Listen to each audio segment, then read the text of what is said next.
A very good afternoon, guys. How are you? Blessing Maylord ndeipi. Muri sei.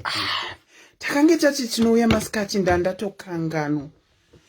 Ivan, how are you? Vivian Madiro ndeipi.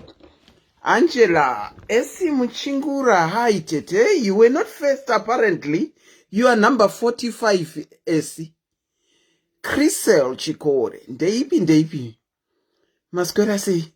Nandatokangana kuti nezuro takati tinouya zoita final episode yenhingirikini yetete nemurora. How are you guys? How are you? Talk to me, how are you?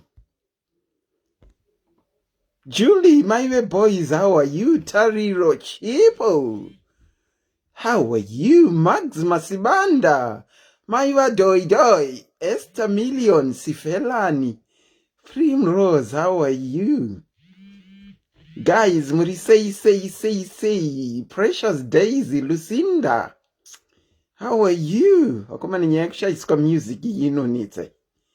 But anyway, it's all good. How are you? Alice Muzarabani. I thought you were first. You were not the first, my dear. You were not the first. Not at all. I want to clear log E. Okay. Shedzanai, share my tower. How are you? Gertrude Chiera ndeipi yako. Shedzanai Peshi, how are you? Murwira Esnat Bongi, Shedza wako, how are you? Tilda Ratoa, Shedza wako, how are you? My Tawa, how are you? Shedza iwenyu. Pet Mamoyo, ndeipi na Lucinda na Gracie na Febi, Shedza iwenyu tuon. A very good afternoon to you guys. Tendai, how are you? Maidanai Meps Banda, how are you? Today we want to finalize married versus single, and we call it a closed chapter. Monique Sanders Faye, how are you? Ndeipi. Maskwera seiko wanu wamwari, maenda kumabasa ire nasi. Maenda kumabasa ire.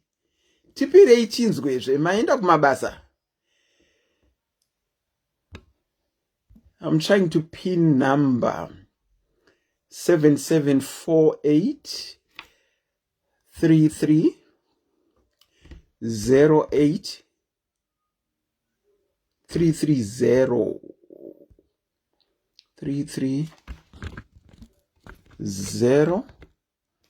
801. Let me double check. 447748 33 0801. Okay, let's see if I can pin it.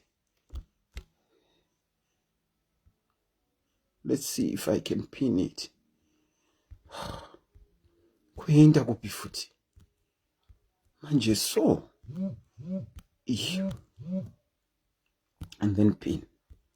Shedzana Evelyn, how are you? Ndakachena, thank you. Mazone ndiri kupfekawo hembe ndiri kuchena mucovid munomuka. That's Auntie Celine. Ine mabhatani ayi muri kumaona.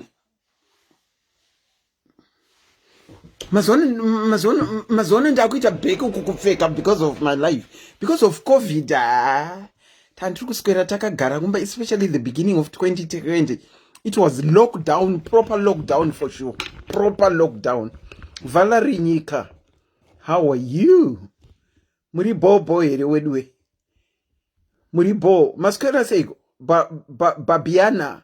Beauty Matampo, how are you? Fiona Simango ndeipi. Vivian Madiro Eni Batani, how are you?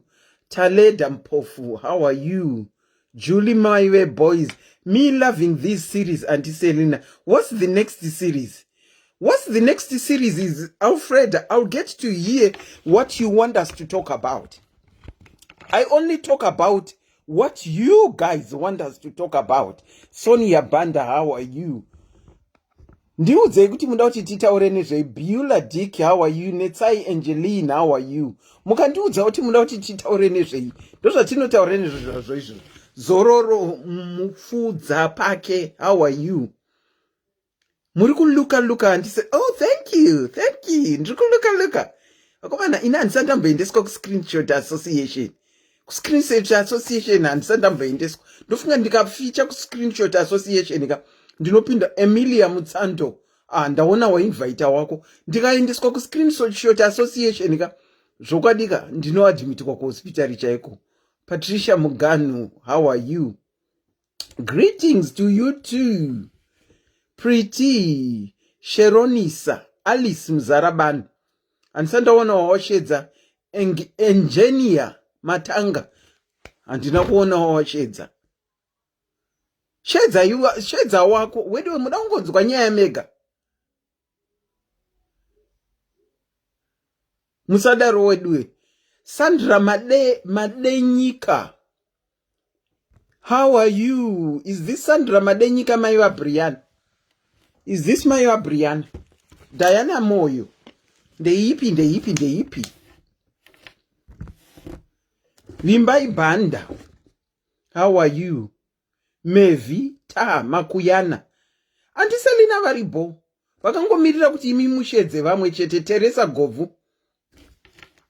Auntie Selina, you are my role model. Oh, thank you. Thank you. Evelyn. Teteva Brianna Murisei. Teteva Brianna very right. My Brianna, how are you? Murisei say my Brianna, and how is Brianna? Dokas my D, how are you? When we share the name of Auntie Selina Vadzoka, after all, Dimaka requested to do the 4th episode. So I've come back with the 4th and final episode of Married versus Masingo. Lorietta, how are you? Murisei, guys. Murisei. Hanzi vanhu vacho. Sindaona wataga wako. Evelyn Tsitsi, how are you? Ndaona wataga wako. Tsitsi Monica, Tsitsi Monica arikutotagwa apa. John Geza, ndeipi guys. Ndeipi guys. Fortune Derecha, how are you? Teresa Govu, Vivian Madiro, avandambowaona arikutaga wake. Hanzouya hama. Christine Makoni, ndeipi. Valerie Nyika, ndeipi. Beauty Matamba, wedwe munozoti somwe taishayiko kupfekera hembe.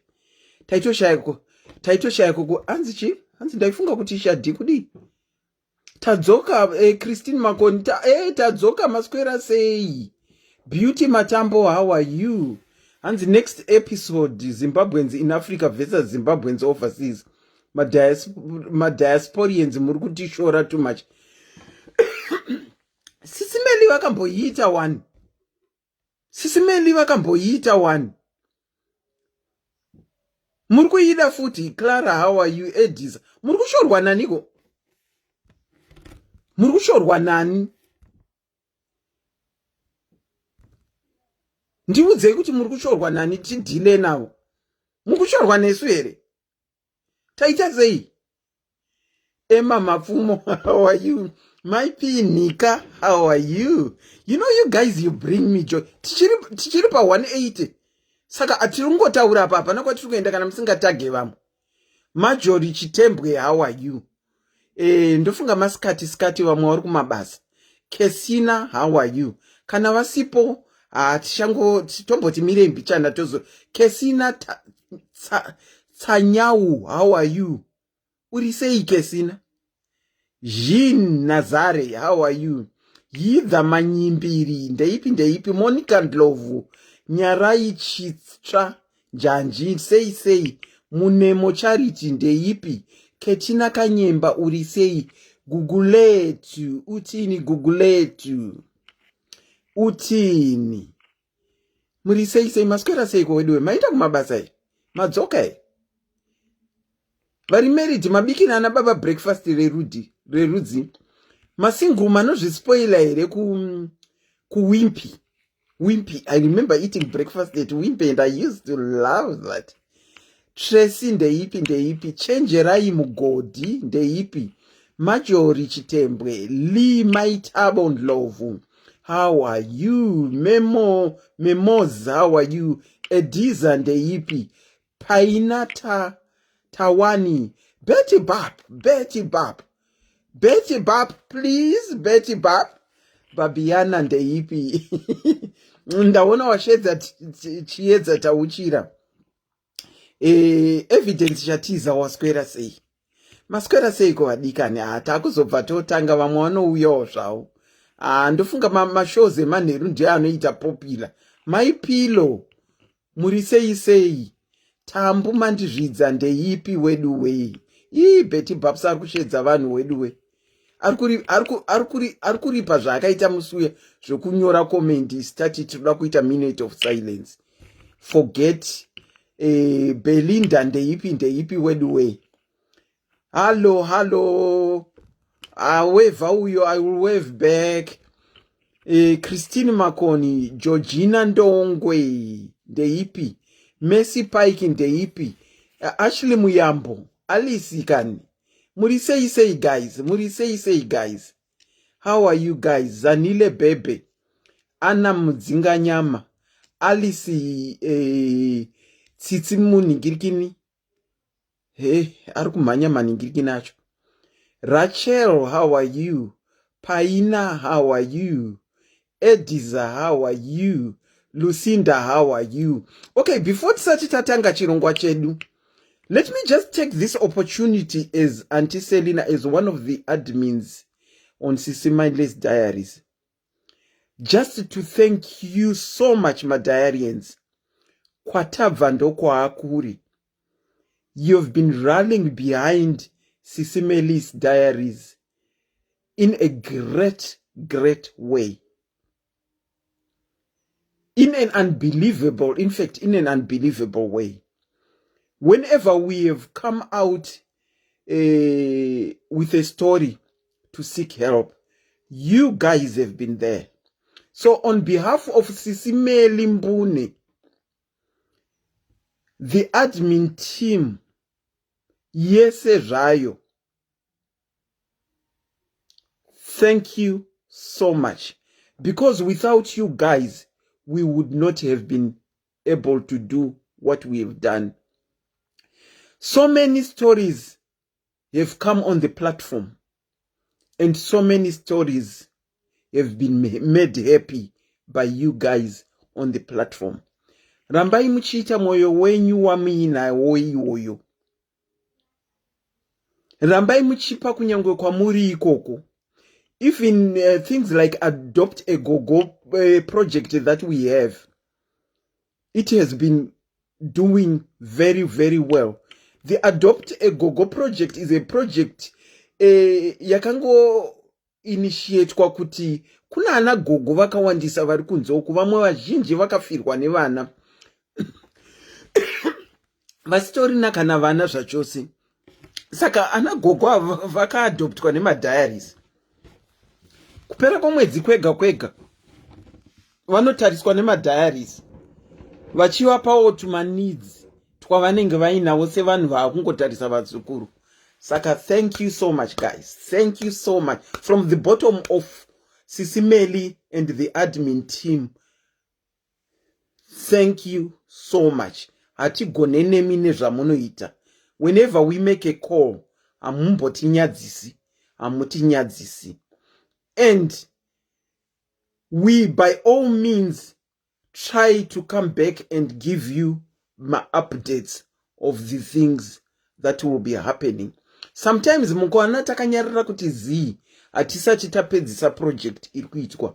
For example, project ya Primrose ichiri pa standby. Sis Melly wakakupai update musuno vachiti akapiwa hospital appointment. I think vakati August, but point of correction, it's actually October if I remember very well what is on file. Let me show you something. My diaries.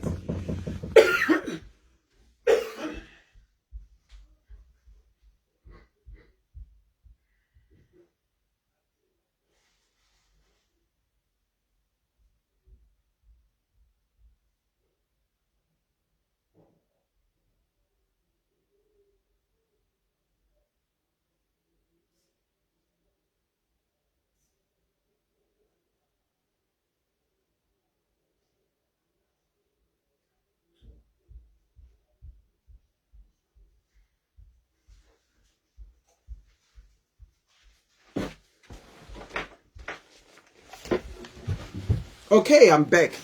When we say we as the admin team keep records of what we will be doing, we indeed do keep records. Under Sis Melly's leadership, we do keep records. And we try and account, not try, we account for each and every project that Inengetaita. We have got this file here. I'm the secretary. We have got a file. When I say we do keep records, we do keep records of what we are doing.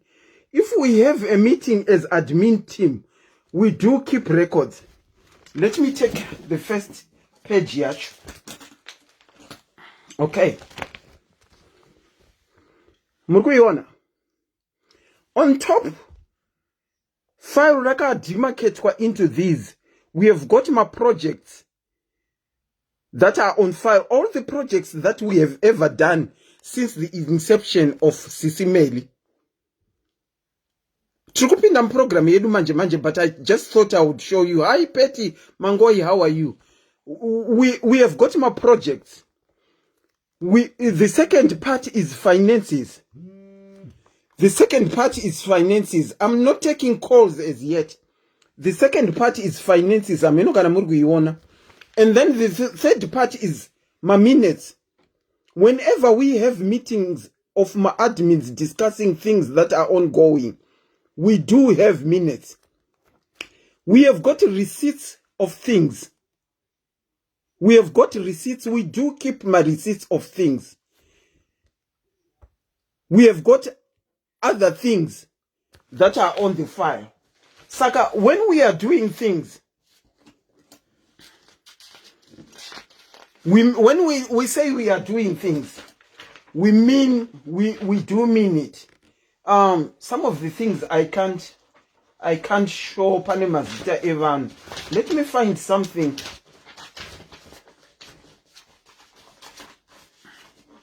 Let me find something out of the file.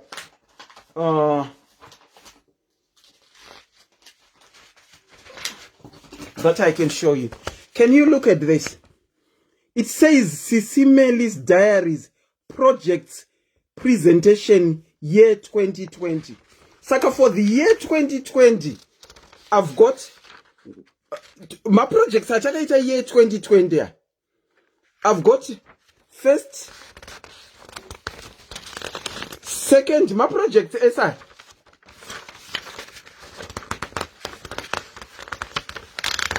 Third, my project SI Takaita. Imiminesu. Fourth, Saka, it's 5 pages. We write everything down. It's year 2020, Chete. And I think the second half, at the end of last year, I came and gave an account of what you and I did. Saka, we have got my projects. Saka, Tirkuita Ningirikini. Tirkuita.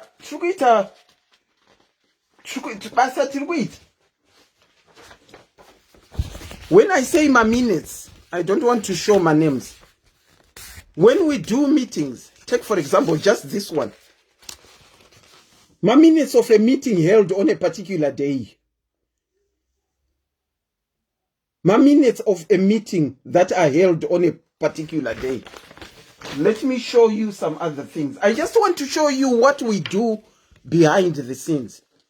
We account for everything. Okay, this is last year. My activities done and the money is recorded. Sis Melly's Diaries UK project update. That was for update October. And if you look at the next one, it says month of September, no activities were recorded because we didn't do any projects. That was 2020 month of September. We didn't do anything. So that is what we do behind the scenes. Whatever we do, we put it on file. Mari dzese dzatabata dzevanhu, it's recorded on file. Meeting dzese dzaitwa, it's recorded on file. So that is the work that we do behind the scenes. Thanks be to you guys. You keep us mutreki yekutiti accounting for things. And I'm sincerely glad and happy to say that from the inception of Sis Melly's diaries up to today, there has never been anything amiss. Even amongst us as admins, we take each other to task to explain things when they do happen. So to my other admins, I say to them, well done. Well done. They are doing a great job behind the scenes. You have never, since the inception of Sis Melly's diaries, you have never heard any story ichinzi ndakataura nyaya yangu in confidence yakazobuda ikaenda kuna ningi. Never. Saka, to my fellow admins, well done. But it's you guys that put us to task to do what we are doing. And so far, it's a job well done. Thank you so much, guys. Okay, ngatipinde imunya yedu, tipedzise nyaya yedu, zvefairo rangu izvi. Thank you, job well done. Thank you, guys. Thank you, guys. Ndangoti ndimbokupa iwo ningirikini, asi musazoudze che handirambe ndavaudza kuti ndichauya kuzoita izvozvo izvi. Handina, musazovaudze. Anongovaudza chete anenge aita makuhwa meni zvenyu. Saka takuchipinda muprogram yedu, ndangoti ndingouya kuzokuonai kunzwisewo yekuti behind the scenes there is a team that will be working. Oh, thank you, Betty. And behind the scenes there is a team, yema admins, that account for each and everything that we do. So far, nothing has gone amiss. So far, no story that we have been told behind the scenes, even isina kuya pa live, he has gone astray. So thank you, admins. If no one has said thank you, I'm saying thank you on behalf of all the diarians. All right. Gatishiendai ku story yedu ya nasi. The name is Auntie Selina. For those that don't know me, I am your presenter and host this afternoon. Ndinokuchingamidzai pachirongwa kwamuri ikoko pamwe masikati, pamwe manheru, pamwe mangwanani, in all the hanzi che vari kuteerera. Oh, vari kuteerera. All right. In all the four corners of the earth, ndinokuchingamidzai. Tatichiite masikati nguva iripo, nekuti manheru mbune Sis Melly vanenge vari pano manheru, saka mogadzirira kuona Sis Melly manheru. Handisi kunyatsoziva kuti vachapinda nguva iyi, but ndodavira kuti nguva dzavo. Saka kana usina kunikirika kuti notification button iite on, kuti live Sis Melly's diaries live page ya on, make sure when we finish this live unono-clicka, because vanenge varipo manheru. Thank you, Giribeti, who does all the typing. Oh, okay. Thank you, my admins. Murukutendwa kwa muri ikoko. My admins, which our chair, we've got our chair, who is very strict. Our chair is very strict. And I like his strictness. Ndakudzokera futi. I like his strictness. Nekuti, when he says, ichi chirikuita, ichi achiiteka, it has kept us in touch. And also we have got our treasurer. We have got our treasurer. She keeps the accounts and she does it to the book. And we have got Auntie Selina, vanova ndivo secretary vacho, vanoita maminutes, vanoita kutaipa, vanoita kuorganize. Most of the time mukaona mamaposts kana mugroup umu avazi Sis Melly vanenge vakanda majaira kungoda kupisa Sis Melly. Pamwe ndini kazhinji Saka next time zivai kuti havazi Sis Melly vanenge vakanda mili how are you pamwe ndini or the other admins, but mostly me because I am the secretary. All right. Okay, as I said, my name is Auntie Selina. I'm your host and presenter this afternoon. Tiri kukontinya nenyaya yedu. Nasi ndichitarisira kuti tinopedzisa. Ndichitaura kudai iwe nyora mu comment section utage wako kuti nyaya iya yanzi yadzoka asi iri kupedziswa nhasi, so that we move on to other subjects dzekuti tionesane uye tidzidze. The last 3 episodes that we have done of married versus single, I'm sincerely hoping someone, even one person, has picked up something from what we have been talking about and from what has been shared. Chinokwanisa kuchinja kana vari mu married or single. Chinokwanisa kuchinja. Can it be an ongoing topic? No, we can't. Otherwise, if we continue to dwell on one topic cheteka atidzidze zvatinokwanisa kuita ndezvekuti tinombokwanisa kuisuspenda and dzimwe nguvawo ndozodzoka kwairi. Saka what I'm going to do is open my phone lines at the moment so that you can call in married versus single. Remember nezuro takaita bring in kumbabvu kuya kwatakabva kunova varume. Kana varipo varume vari mu comment section vatida kutiudzawo kuti married men or single men ana returned giribet zvinombofamba sei, zvakafanana here nekuvakadzi kuti munenge muchingoonerwa pasi nevari married, zviriko here kuvarume? Tiri kuda kuti varume vafone ivo vatiudze, hatisi kuda kuti varepresentwe anyone. We have got our first caller already. And Selina tends to talk too much. Tinokuchingamidzai pachirongwa. A very good afternoon, caller. Maswera sei tete? Taswera kuti maswerawo kwamuri ikoko. Taswera zvedu. Married versus single. Muri papi kwapa? Ini ndiri musingle vatete. Muri single. Ndakambove married zvangu but now ndava single. Okay. Makambenge muri married. Saka muri vamwe vaimboonerawo masingle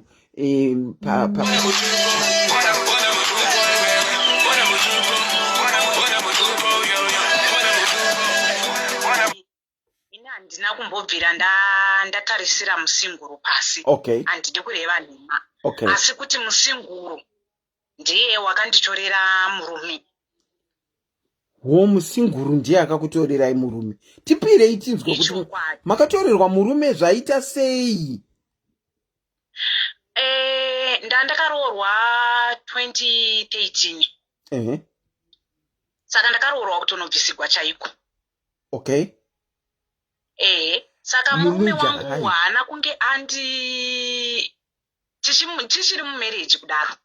Akatanga kudanana naamai vavasiwawo nemurume wavo vawanikwa vane chikomba, but asiri murume wangu. Okay, murume wenyu akatanga kudanana nemukadzi anga ari married, akanga asiwa nemurume because akanga abatwa aine chikomba. Exactly. Asi chikomba chacho hachisi uyu aive wangu. All right. Saka vatanga kudanana kudaro, inini ndo pandakatanga kuzviziva. Munoziva kana uchigara munzvimbo indobva kukwekwe, uchigara munzvimbo location inopesera watongoudziwa kutaura chokwadi. Ndizvozvo. Asi inini ndandisingakwanisi kuzvitambira nekuda kuti nguva yacho ndandine pamviri nekuti ndakaroorwa muri muna August. Muna October ndokuwa uchingofamba uchienda kumashops munoziva pane vana mai vemaraini vamwewo. Okay. Ko uri kuvatevera vai vandatevera. Konzi murume wako kanga achifamba nanhingi uyu. Ati maona. Saka unombotanga usingabhilieve kutaura chokwadi. Asi wotozoona kuti nekuti mufoni ndakazama kutsvaka. Tete ndakazama kutsvaka ndaishayiwa. Mufoni mani manje? nemurume kuti ndizive ndione nhamba kuti ndozita riri kutaurwa here nevanhu muraini kuti ndinhingi uyu. Maibata phone. Foni ndaibata angasingaisaki password handikuiva nhema. Aitondipa foni kuti bata. Aikupai. Kuona kutsvaga zvese. Aikupai. Aindipa handidi kureva nhema ipapo. Okay. Saka after that ndopandakazoona musi ndazopona. In fact ndisati ndaenda kumasungiro inini. Ndopandakazoona mukadzi uya akafona achifungidzira kuti pamwe handipo here kana kuti. Saka unoona mudairiro unoita munhu wako anodairira pasi. Saka ndopandakazoona namba futi hana kudziona namba idzi ndakazodziona usiku hwachona nekuti zvandakaita moziva munhu kana une pamviri unombofila nauseous or something like that. Ndakabva ndabuda panze ndakadzima light mumba ndikaenda pahwindo kozi ndakaita sendiri kutarisa kete ndikasiya kete ndakati vhurike mbijana. Saka mubhedha wauri waukatasana nehwindo. Saka vaikomunicata newhatsapp manje nekuti ndakangohwa apa akadaira foni akata ngatitaure kuapu. Ini ndikandabuda panzeka ndikandanoona nhamba kane pahwindo ndichinyora pasi netsito. Makaona nhamba nepahwindo? Nepahwindo ndakabuda ndainzwa kuda kurutsa zviya zvokuti munhu anenge ane pamviri uri usiku. Ndikasiya ndavhura keteni mbijana ndikandabuda panze iye akarara kapamubhedha. Womati mubhedha kunoiswa musoro kwemubhedha kwangu kuri kuhwindo. Okay, I get you. Ndikava ndabuda panze ndikandanyora kanhamba pasi netsito riya. Asi maishereketa naika?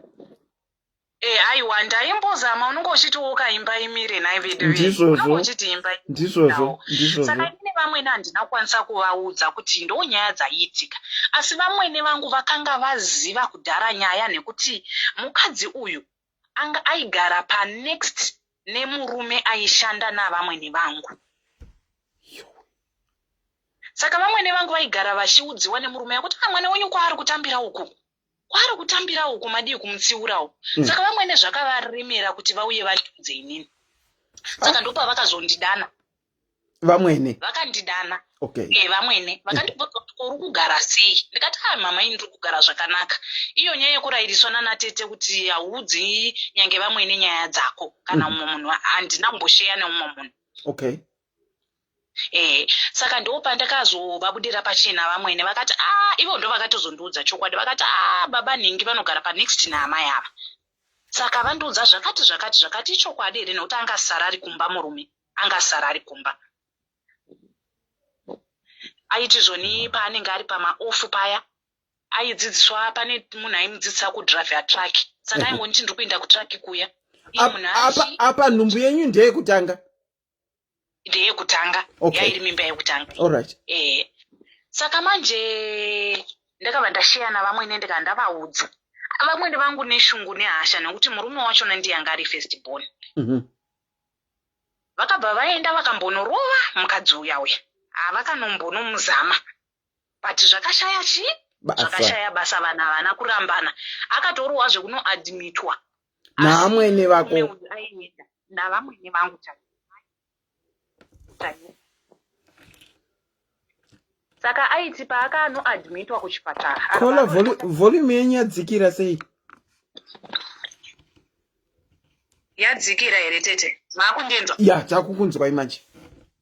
Alright. Saka paakanoadmitwa kuchipatara vamwene havana kusungisiwa.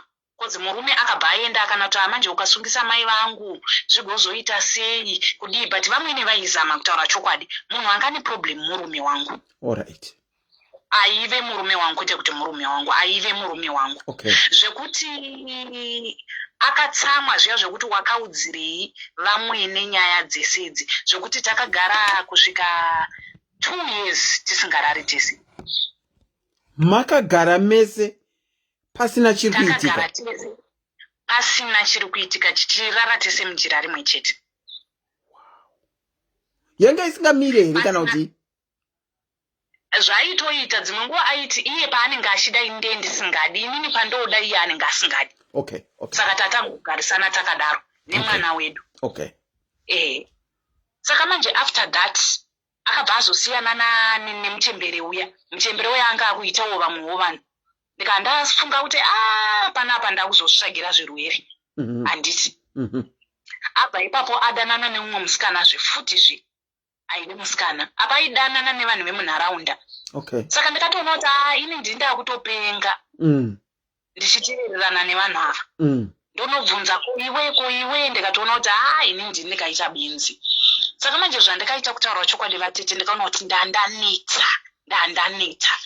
Chikafu aitenga mba handidi kureva nemangu. Chikafu munhu aitenga mba. Mari dzemadhiri dzazoita kubasa idzi ndo dzaifara nadzo kunze. Saka manje akabva azoti muna 2017 akadana nemusikana yeye. Tikabva tanetsana kutaura chokwadi, tikanetsana zvokusvitsana kumapurisa nemusikana yeye kutaura chokwadi. Musikana yeye akamboda kundisungisa zvikashayawo basa. Komaisungisirana dzani? Maisvika kumapurisa panga paita sei kuti muzosvitsana kumapurisa? Ndamuvinga musikana uyu pamba pavo chaipo. Mva mabhura. Pakatoita noise. Ndakamurova ina ndikureva nema. Makarova.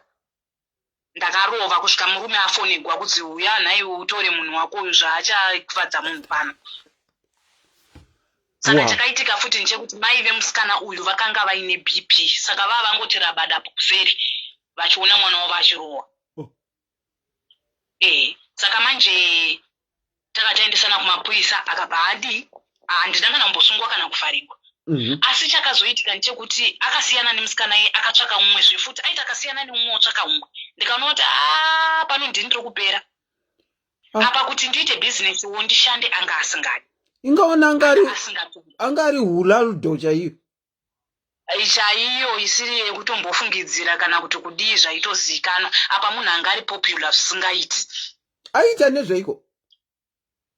Aidriva zvake matrucks. Alright. Ndo aidriva. Saka kuti pamwe angari popular kuti hule ikoko. Aidriva matrucks and anga ari MC. Alright.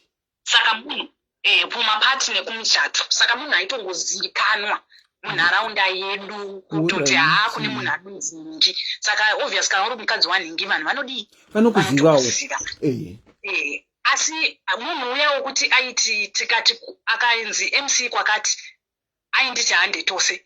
Asi mukuinda ikoko unotozoona kova mugirlfriend vari kutouyawo futi taitoinvitwa tese ipapo.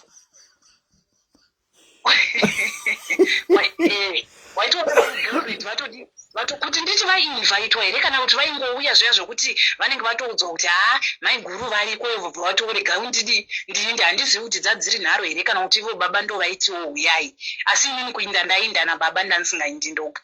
Saka ndaitoona kuti apa indindenge ndiri kushandisiwa ndokutoita benzi kapa. Handi maona. Asi hama dzake dzese dzaindida. Saka manje saka 2018 muna April vakati vachidyawo breakfast handabika kamazai ndaidi nekuti vanhu vaitoshamisika kuti wai murume uyu achiita zvemavasikana kudai. Mukadzi wake kugeza ndinozama. Aiwa kwete kuti ndinozama munogeza kuklina everything hapana chandisingaiti. Nyange mwana wangu aiti paanenge arika ndandisingatongogari nemwana vanhu vaingomutora handimaona. Zvino ndakangoti vachidya 2018 muna April ndikati ino ndo last breakfast yenyu muno mubaba bomwana. Vakafunza kuti ndiri kutamba. Dzokeredzai maviewers haana kunzwa makavabikira breakfast remhando yepamusoro mukavaudza kuti chii? Ndikavati ndo last breakfast yenyu muno mumba baba bomwana. Havana kukanuka kuti uri kutaura nezvei? Vakatofungidzira kuti maybe ndiri kutamba kana kuti ndiri kujoka. Ndikati ndiri kutorevesa izvo ini ndatosviba mwoyo kutaura chokwadi. Nekuti pane dzimwe nguva dzekuti munombosangana vati haufili chinhu. Hapana zvandaifila, hapana. Nekuti ndandine chigumbo mukati kungoitawo for the sake of kuita. But ndikaona kuti mufuturo mukuita imomo ndopauchapushigwa zvigwere futi iwe uchizviti uri mumba. Ndikaona kuti kazi unongochisangaona type dzachona dzaanenge achidi ivo vachona vasikana vachona unotoona kuti vanenge vaina magiribheti vakawandisa kana kuti ndikaona kuti kana indini ndinonyura mwana wangu wanga achiri mudiki ndikaona kuti kana zviri nani ndisiye utano huchada. Okay. Ndikabva ndatovaudza vakaenda kunodana baba vavo kosi tatagara pedu tega tailoja padhuze nababa. Vakabva vaenda vakabva vanovadana. Ndikati ni baba hapana chandingataure nemi nokuti dzimwe nyaya hadzitoiti ndichizvara vaanga adana. Ndikati nani ndikwanisi kutaura nemi. Akabva anodana kwataipinda naye kuchechi abva adana vamai vakuru vakauya nemota. Zvikanzi kochii ndikati zvaita zvakanaka madoya nemota. Idzo hembe dzake dzandaisa pakonapo dai machimuisira mubhuti wokuratidza kwaachainda nekuti inini panapa kuti ndikutsanangurirei chaizvo ka ndandisingafukure hapwa dzangu kuvanhu nekuda kuti ndandikaraigona natete vangu kuti nyaya dzako dzemupamako hapana anodziziva asi mai vake vanodziziva zvaanoita zvese ndainoudza mai vake mutombopopota kuti unodii kuudza vana mai guru vako. Ndikati aiwa mai guru vangu ini vafe neBP vako vari fresh vako vari healthy zviri nani kuti vese vafe neBP kana zvichiita. Saka manje adaro paya zvikanzi saka manje musikana wanga akudanana naye pekupedzisira munhu anga aramba nawo futi infact anga akamitisiwa. Ndikati aiwa ine zvakanaka kuti uyu wawana uyu hanja akafeilawo marriage yake nemaboyfriends ake iwewewo wafeila marriage yako saka imbosanganai muri two vanenge vakafoira mumboita macorrections timboona kuti munokwanisa kupasa kuti munhu akaita macorrections kuchikoro dofo nedofo zvikasangana pane chinodzidzisikana. Asi akaita macorrections dofo rinodii rinogona unoonawo ticha vati weutried. Saka ndo mashoko andikadii andikamuudza zvino vatete akabva aenda. Saka paakaenda akarongedza hembe dzake mai vaye vakabva vaenda vakati nyaya handikwanisive kuchechi vakati zvakutoda mheno vanyai venyu kana kuti kudini nyai wangu anga ari kumusha anga asipo. Saka after that akabva atora hembe dzake akanogara kuna baba vake nekuti mai vake nababa vake vakanga vakarambana but mai vakanororwa kumwe vari kutogara life iri right. Saka baba vavasara vari vega andi ndikandati aiwaka iwe kana wangu ufunga kutora tsoka dzababa vako aiwa hapana chakaipa chindai munogara mese vasina vakadzi nababa vako I think munowisisana. Muchitonyatsomuudza usa izvozvi? Ndakatomuudza iye aitozviziva ndaitomuudza sematauriro andiri kutongoita kudai. Ndichitosuka tunduroti wangu andovavadla breakfast ndichitosuka ndirodza ndichitorongedza mumba mangu. Saka zvisineiwo vakabva vaita 2 weeks vasipo. Vaita 2 weeks vasipo vachigara ikoko vakabva vazo ndakabva ndazoudza bamunini vachona kuti vakasiya chitupa. Saka manje iye zvaaiita manje aiita system yekuti everyday manheru kana achibva kumashamwari ake aidarika nepamba zvokuti kwaenda kuda kuona mwana andoti mwana wako munhu anorambidza kuona mwana wake. Aiwa zvirambidzwe. Munhu arambidzwa kuona mwana wake ndoti uyo mwana vobva vatamba havo pavheranda vobva vasumudzira voenda dzimwe nguva aitombomutora unorara naye ikoko kuna baba vake kana kuti pane kwaairarisiwa mwana iyeye handizivi udzosowa kusema. Saka manje akabva azopedza imwe 1 week asina kana kumbouya ndokuzouya akadhakwa vatete akapera akadhakwa zvikanzi uku akandidzinga panapa kuti uite chiuri. Ndikati kola halo kuti warida kupindawo kunzwa nyaya ari kuhukura mamuvharira panze ka uyo ane handikuona ndichitaura ari kuita noizi asi kuti ari kufunga kuti muri pane zviri kuitika kuti muri kupenga kana kuti pane munhu ari kuita noizi nemi kana panewo futi vakavhura meshini wavo kuseri uku vari kuita noise. Aiwa zvemeshini hatisi kungonzwa ndachifunga kuti kutu ndiye ari kuprotesta endererai henyu mberi. Saka vakabva vauya vakadhakwa vakapera zvikanzi wakandirambira kuti uite zvemaboyfriends asi chaakawana nekuti ndandakatopfeka night dress rangu. Saka zvisinei paakazouya ipapo vamwene vangu vakati nyaya dzenyu idzi dziri kunetsa. Saka within 1 week ipapo paanga asina kuuya vamwene vakatora mwana vakamuendesa kumusha kuna mai vavo vakati mwana handidi kuti anyanye kuona zviri kuitika. reconnecting. Vanotofanirwa kudzoka kola vatiudze. Vanotofanirwa kudzoka vatiudze. Kola vane yese. I like it. Chachi futi apa. Reconnecting. Hello? Evo madzoka. Ndadzoka. Vamwene vangu vakabva vabvisa mwana panzvimbo. Kozi akazopedza 1 week asina kuuya. Vamwene vakabva vati aiwa rega ndiendese mwana kumusha nekuti iye aigara achiudza mama vamwene vaive vamwene vangu kuti muchaona muroora wenyu zvanichamuita. Saka vakati aiwa iwe rega ndibvise mwana panzvimbo, vakabva vaendesa mwana kumusha kuna mai vavo nekuti vamwene vaenda kubasa every day. Saka manje iye akabva auya. Akadhakwa. Apwanya zvese. Tatine rumu hombe yatairoja. Yairi ihombe rumu iyoyo. Saka kwatogara kunonetsa mvura. Akadira mvura pamubhedha yese nane mabhaketsi 3 emvura mumba. Akadira mabhaketsi ese emvura pamubhedha. Akaputsa maplates angu ese semukadzi mudiki ndaita zvekuti kana akandipa mari ndaisa imwe pasaidi ndoita marounds nevamwe vakadzi taita marounds ema5 US every Friday. Saka ndaenda nemadina plates angu angari mumabox moza kana warambidzwa kuita business unongochita uchibirira uchitokapuwa mari yeusavi wodi uchengeta pasaidi. Ndobva ndatenga ndobva ndadi. Saka manje maplates acho ndane mabox 4 angu emaplates nemawater glass nechi. Saka ndanditori busy yekudi ndanitori munzira yekubhadhara kitchen unit yangu kuti ndigozvoisa kitchen unit mangu. Akabvaputsa zvese achirovera kumadziro. Akaputsa zvese zvazvo zvese. Saka manje pane musikana aigara pakanangani pamba pedu. Saka pamba pangu papa neroad. Akadarika achitobudawo achienda kumashops wauri usiku dziri kuma9.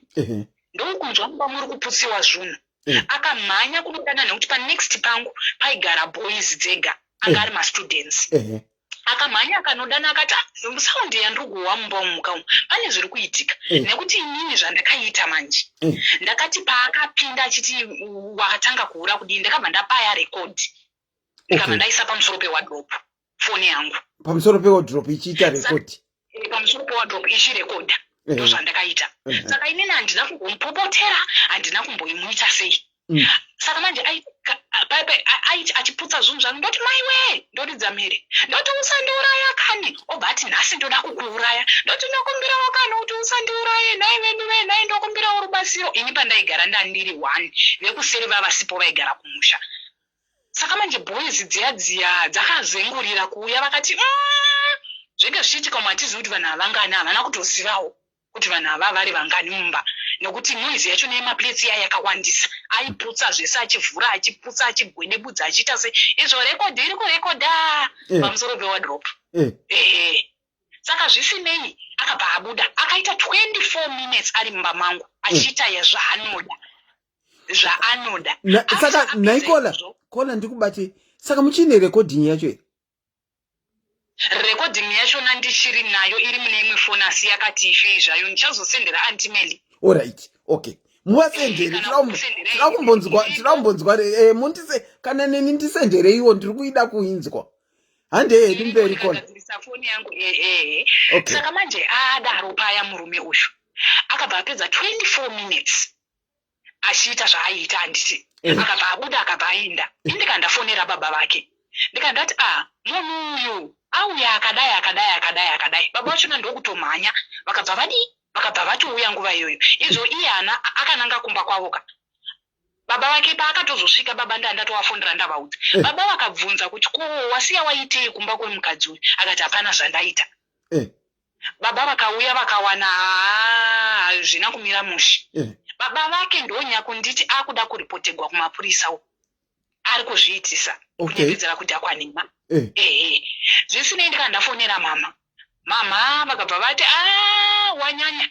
Asi mama vaimukira mangwana achona vaimukira kuzhombe kunovaka kumusha kwavo. Zvikanzi anyanyisa azonyanyisa. Saka iwe uchidii handizivi kuti ungaenda kumapurisa here kunomuripotera zvaunenge wangoita ndizvozvo nekuti inini zvaari kutondifonera inini achitondiudza ari kutondiblackmaila ende ari kutondiudza mashoko ekutoti ari kutoda kutokuuraya iwewe hanzi ndiri kugara ndakuudzai kuti munoda muroora wenyu stereke saka ndiri kuda kumuuraya.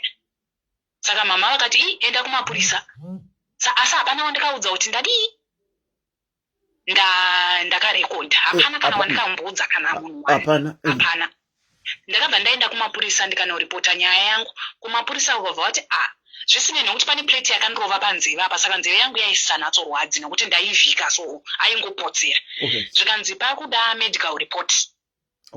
Ini ndikabva ndaenda ndamukira ndaenda kuchipatara pageneral hospital ndikabva ndaona chiremba wandikasvika aripo wakamborora sisi veshamwari yangu saka ndolakira ndikaita ndakasikawo kusevhiwa zvakanaka zvikanzi bepa renyu munoendesa kucentral.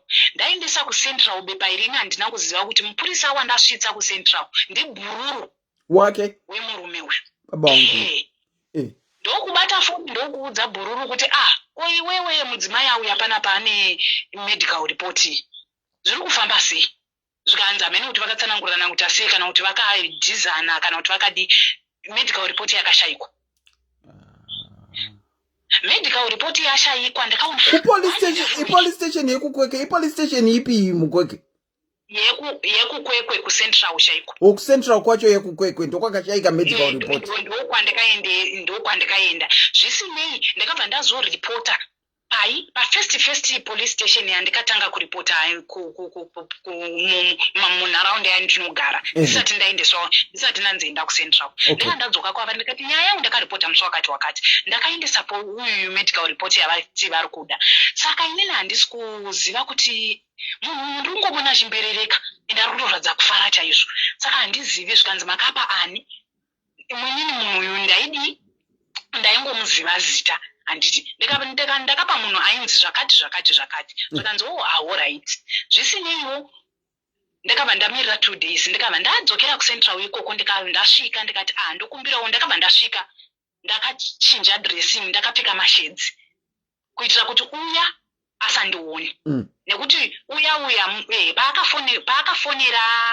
paakafonera murume uyu achimuudza kuti mukadzi anga ari panapa murume aifonera mai kuti aenda kumapurisa manje hapana zvaanondiita nekuti shamwari dzese mapurisa ishamwari dzangu hapana vamwene vaizondiudza inini sorry hold on caller comment section madzimai ari mucomment section mukadzi akangwara anotora foni yake onoteerera live ari mukitchen achibika.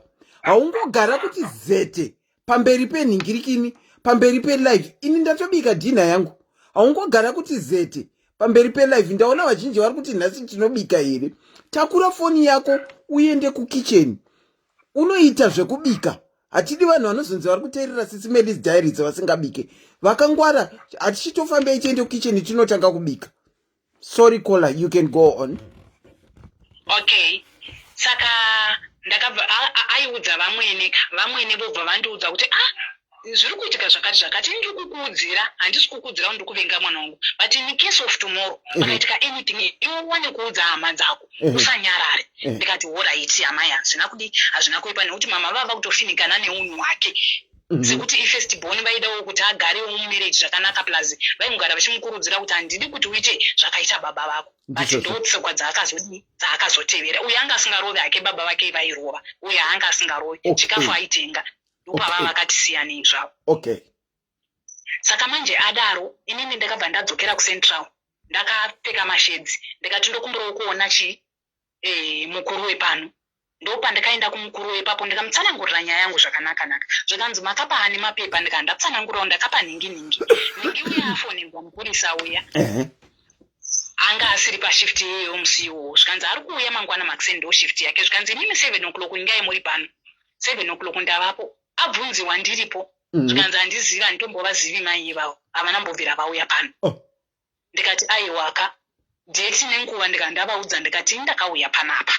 Saka zvisineiwo pane munhingirikini mudzimai akauya achitotengesa chibagi mudzimai uyu anogara muraini medu saka aivepo ndikati mukadana mainhingi ndakauya pano ndikakusvitsai bepa ndatobuda nawo gate saka pamwe ndo vangaitoita witness yangu saka akatozoona kuti nyaya iyi yakuenda kure saka rakatsvagwa bepa riya ndikati ndiri pano zvangu nekuti mwana wangu anga akumusha mune all the time ngaritsvakwe ndikati ngaritsvakwe bepa ndiripo ngariwanikwe bepa rakatsvagirwa kune mafailu aya evanhu vanenge vatiza mhosva dzavo ndo makawanikwa mune bepa rangu kozi rakazowanikwa kuma4 zuva rovira muripo henyu ndiripo ndakagara nekuti padhuze nemagurosa ndikaenda ndikanitenga chikafu changu ndikauya ndikadya ndiripo ndikati handibvi ngariwanikwe bepa irori good saka manje saka ndikatogarapo rikabva rawanikwa after that vakabva vatofonera murume zvikanzi uri kudiwa kuno kuuya kwaakaita ndokutosungwa kwakabvaitwa akabva asungiwa akabva atonzi otorara muno zvikanzi saka imimi mama motonoudza hama dzake dzimuvigire chikafu pano nekuti dzikasamuvigirira chikafu pano ucharara nenzara nekuti mangwana tiri kufangwa kuti tiende kukoti nemurumewo akachema akati ndokumbira uregerero akati veduve akademba ndikati kana ina handidi hangukumbirwa uregerero I think inini ndakatadza kukutonga iyeni saka I think mutemo ndoisha kutonga nekuti ini mbune chaizvozvo ndadokonewa kutonga ende hapana zvandokwanisa kuita ndikati zvino zvawakaputsa ndiro dzangu nekudidi pamwe ndokudzo nokuti aita kwaya ndidzosi ndiro idzodzo saka manje ndikati since unofarira zvebhokisenika ukamboenda kujere umbonogwa nevamwe varume stereki I think unodzoka wazviri right handi saka manje mangwana makusende ndanga ndatofanira bamindi ndikatoti kuti venyu vasara uko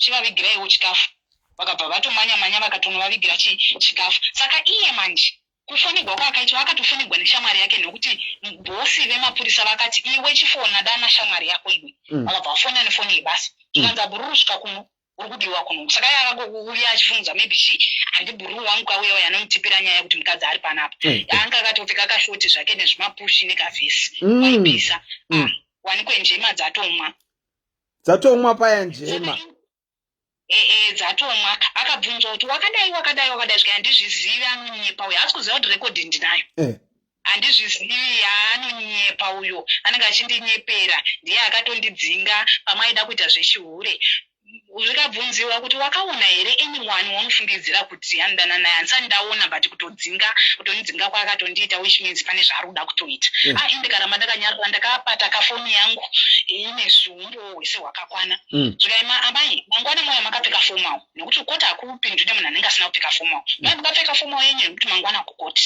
medical report yangu kayawanikwa mangwana tichienda kukoti paya takabva tasvika kukoti kuya tatiri number 4 kesi yedu yairi yechi number 4 tatosvika paya iye haasi kuziva kuti ndine umbo hwakakwanaka asvika atanga kunyepa ati nekuti munhu anozikana moziva munhu ane basa reumc anotaura akavhoisi renge riri mudenga handizvizivi ndiye akazodidi achitaura zvakawanda anotifemera kuti ndodanana nanhingi hadzikami anoenda achinorova vasikana vachona achipfadza vana vevanhu but anambomusungisa anotomboda kusungisiwa nyenge mai vangu vanotomborova vasikana vachona asi havambosungisiwi ndinovadzivirira kudini ndikati orit hazvina kushata ini ndahoudanyiwa panze ndapiwa mukana wangu wokutaura ndikati inini vakuru handina chandokwanisa kutaura asi zvese zviri mufoni zviri murunhare rwangu ndikati hapana kana chimwe chete wani chandoda kutaura zvinhu zvese zviri mufoni mangu saka ifoni inopinda yakadzimuka zvikailaita ifoni indalaita foni yangu mukoti mune maspika mune maspika zvabairigwa zvitambo paya uyo watanga ngwanjerere maspika ari kuita zvese zvaaita kuti vakashamisika vakati vakungocheuka vakungotisarisa imi muri kushedzera maiwe wandiurai eka paspika hati foni ndakavapa spika ndakavapa foni vakabva vabayirira pamaspika mukoti vanobayirira pamaspika paya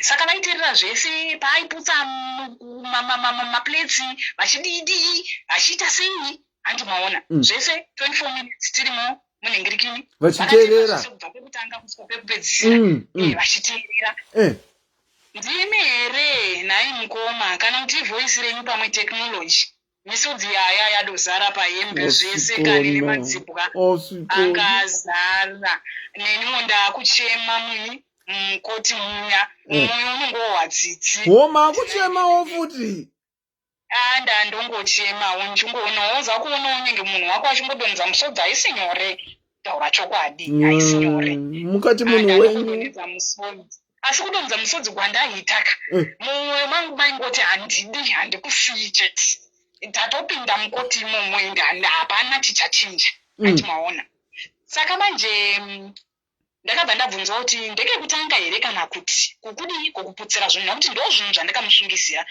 nokuti ingadai ndaida kumusungisira zhore ingadai ndikamusungisira zhore kudhara but zvinhu zvangu zvaakaputsa ndo zvakandirwadza kunyanya ndikandati ndokekutanga kuputsa zvinhu zvangu asati ambozviita nekuti munhu asingarovi munhu tatisina violence mumba medu kuti ndokuzopiwa 3 infact vakapiwa 6 months community service vakanzi aiwa zvega tichiva pachi iyo community service vakabva vapiwa pachikoro chemwana community service ndopawakanonzi vanonoshanda ndopavavaiva chinosakura varipo vachionekwa nemwana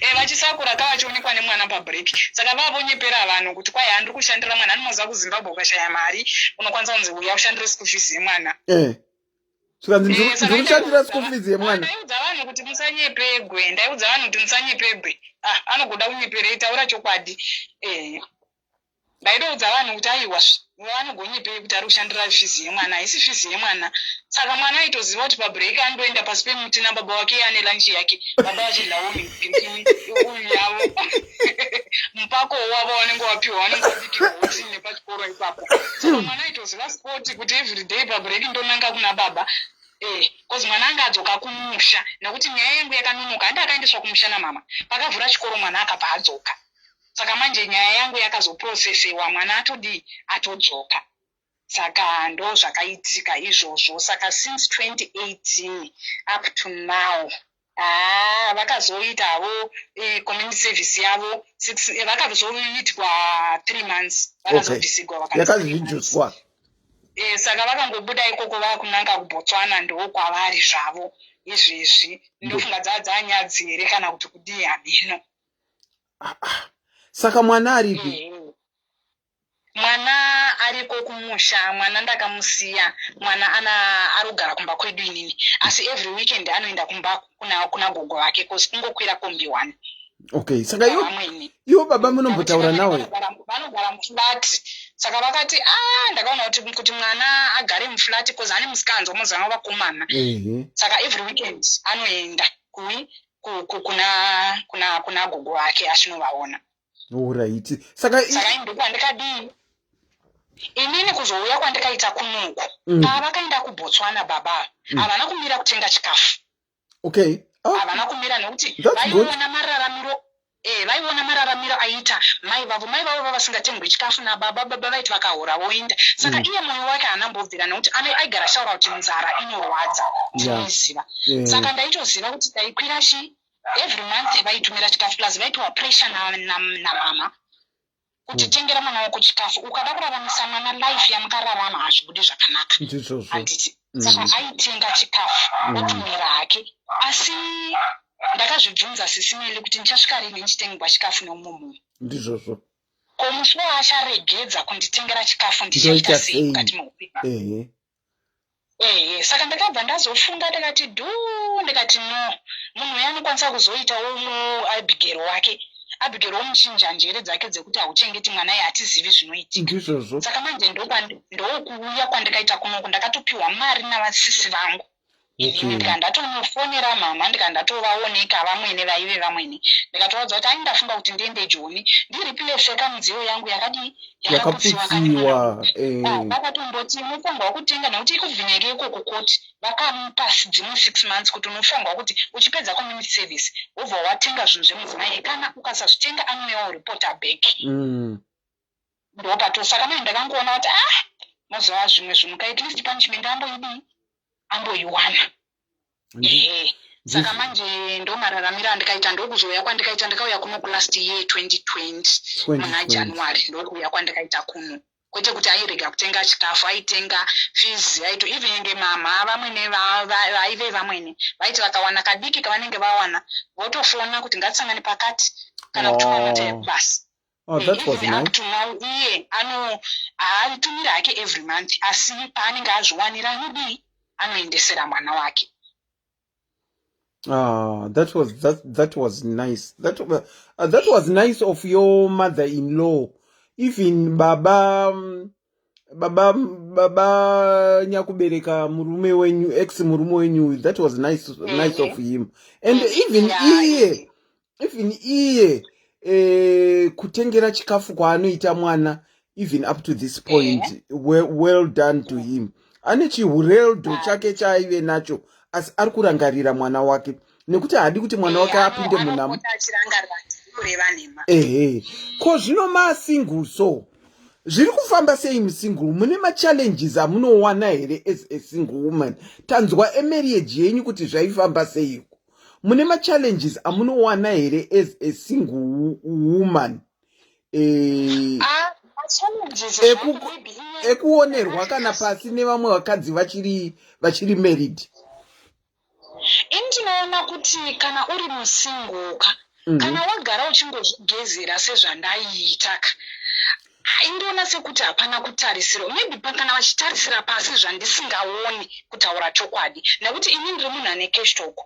Munhu akangontaura ndotongoti madiwo madzikama nhai vedu zvatingofema tese mweya mwechete handiti, asi ini hapana vandakambonzwa vachitaura in terms of nezvenyu wangu even nenge kuhama maybe vanhu vanotaura usipo munozvinzwisisa.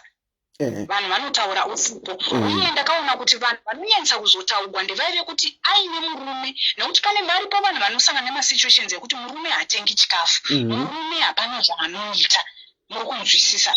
Saka uzotanga kugeza murume asisipo ndopaunonzwa vanhu vakuti akugezera varume vedu nekuti kana uchitozivikana kuti unogezaka vanhu vanenge vatongojaira kuti aiwa munhu yaanotongozvigezera sezvandinoita inini handisati ndambosangana nazvo hangu taurachokwadienda kumaweddings handisati hamusati masangana nenge ndauya kunoku hamusati mazviona. Saka ndazviona ndinokutozvinzwa pane vanhu vachitaura ndichikufolowa yapa kuti vamwe musangana nezvikati asi inini kutaura chokwadi handisati hamungatisangani nazvo. Saka we can safely say imimi musingleness yenyu you are a happy person.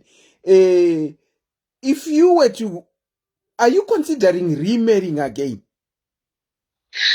As for now handidi kureva nhema nekuti ndakarorwa 2013 up to 2018 saka ndaka-experience marriage.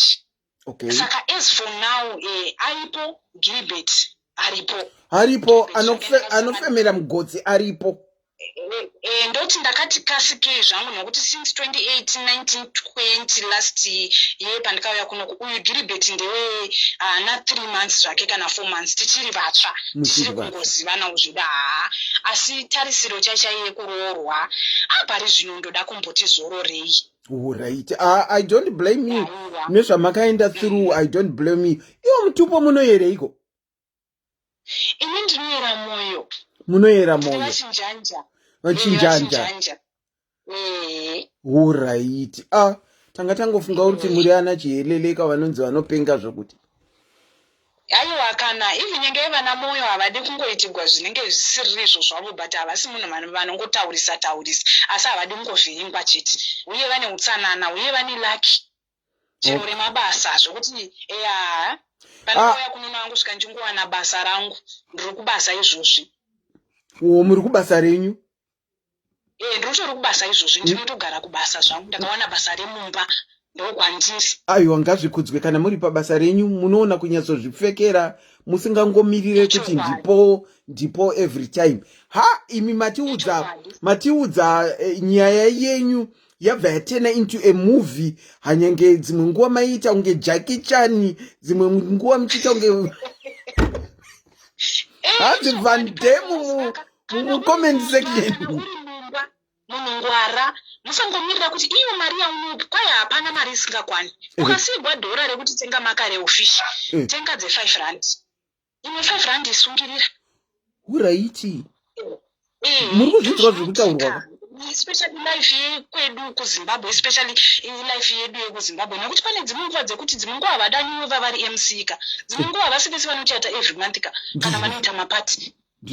Plus asiri ega MC, vamwe nombodanawo MC wavo. Saka pane dzimwe nguva kwakunombonyarara, munhu pepuka, indairambidzwa kana kuita musika. Ndakangana ndakaita musika pagedhi wemadomasi wakauya uchikutugo.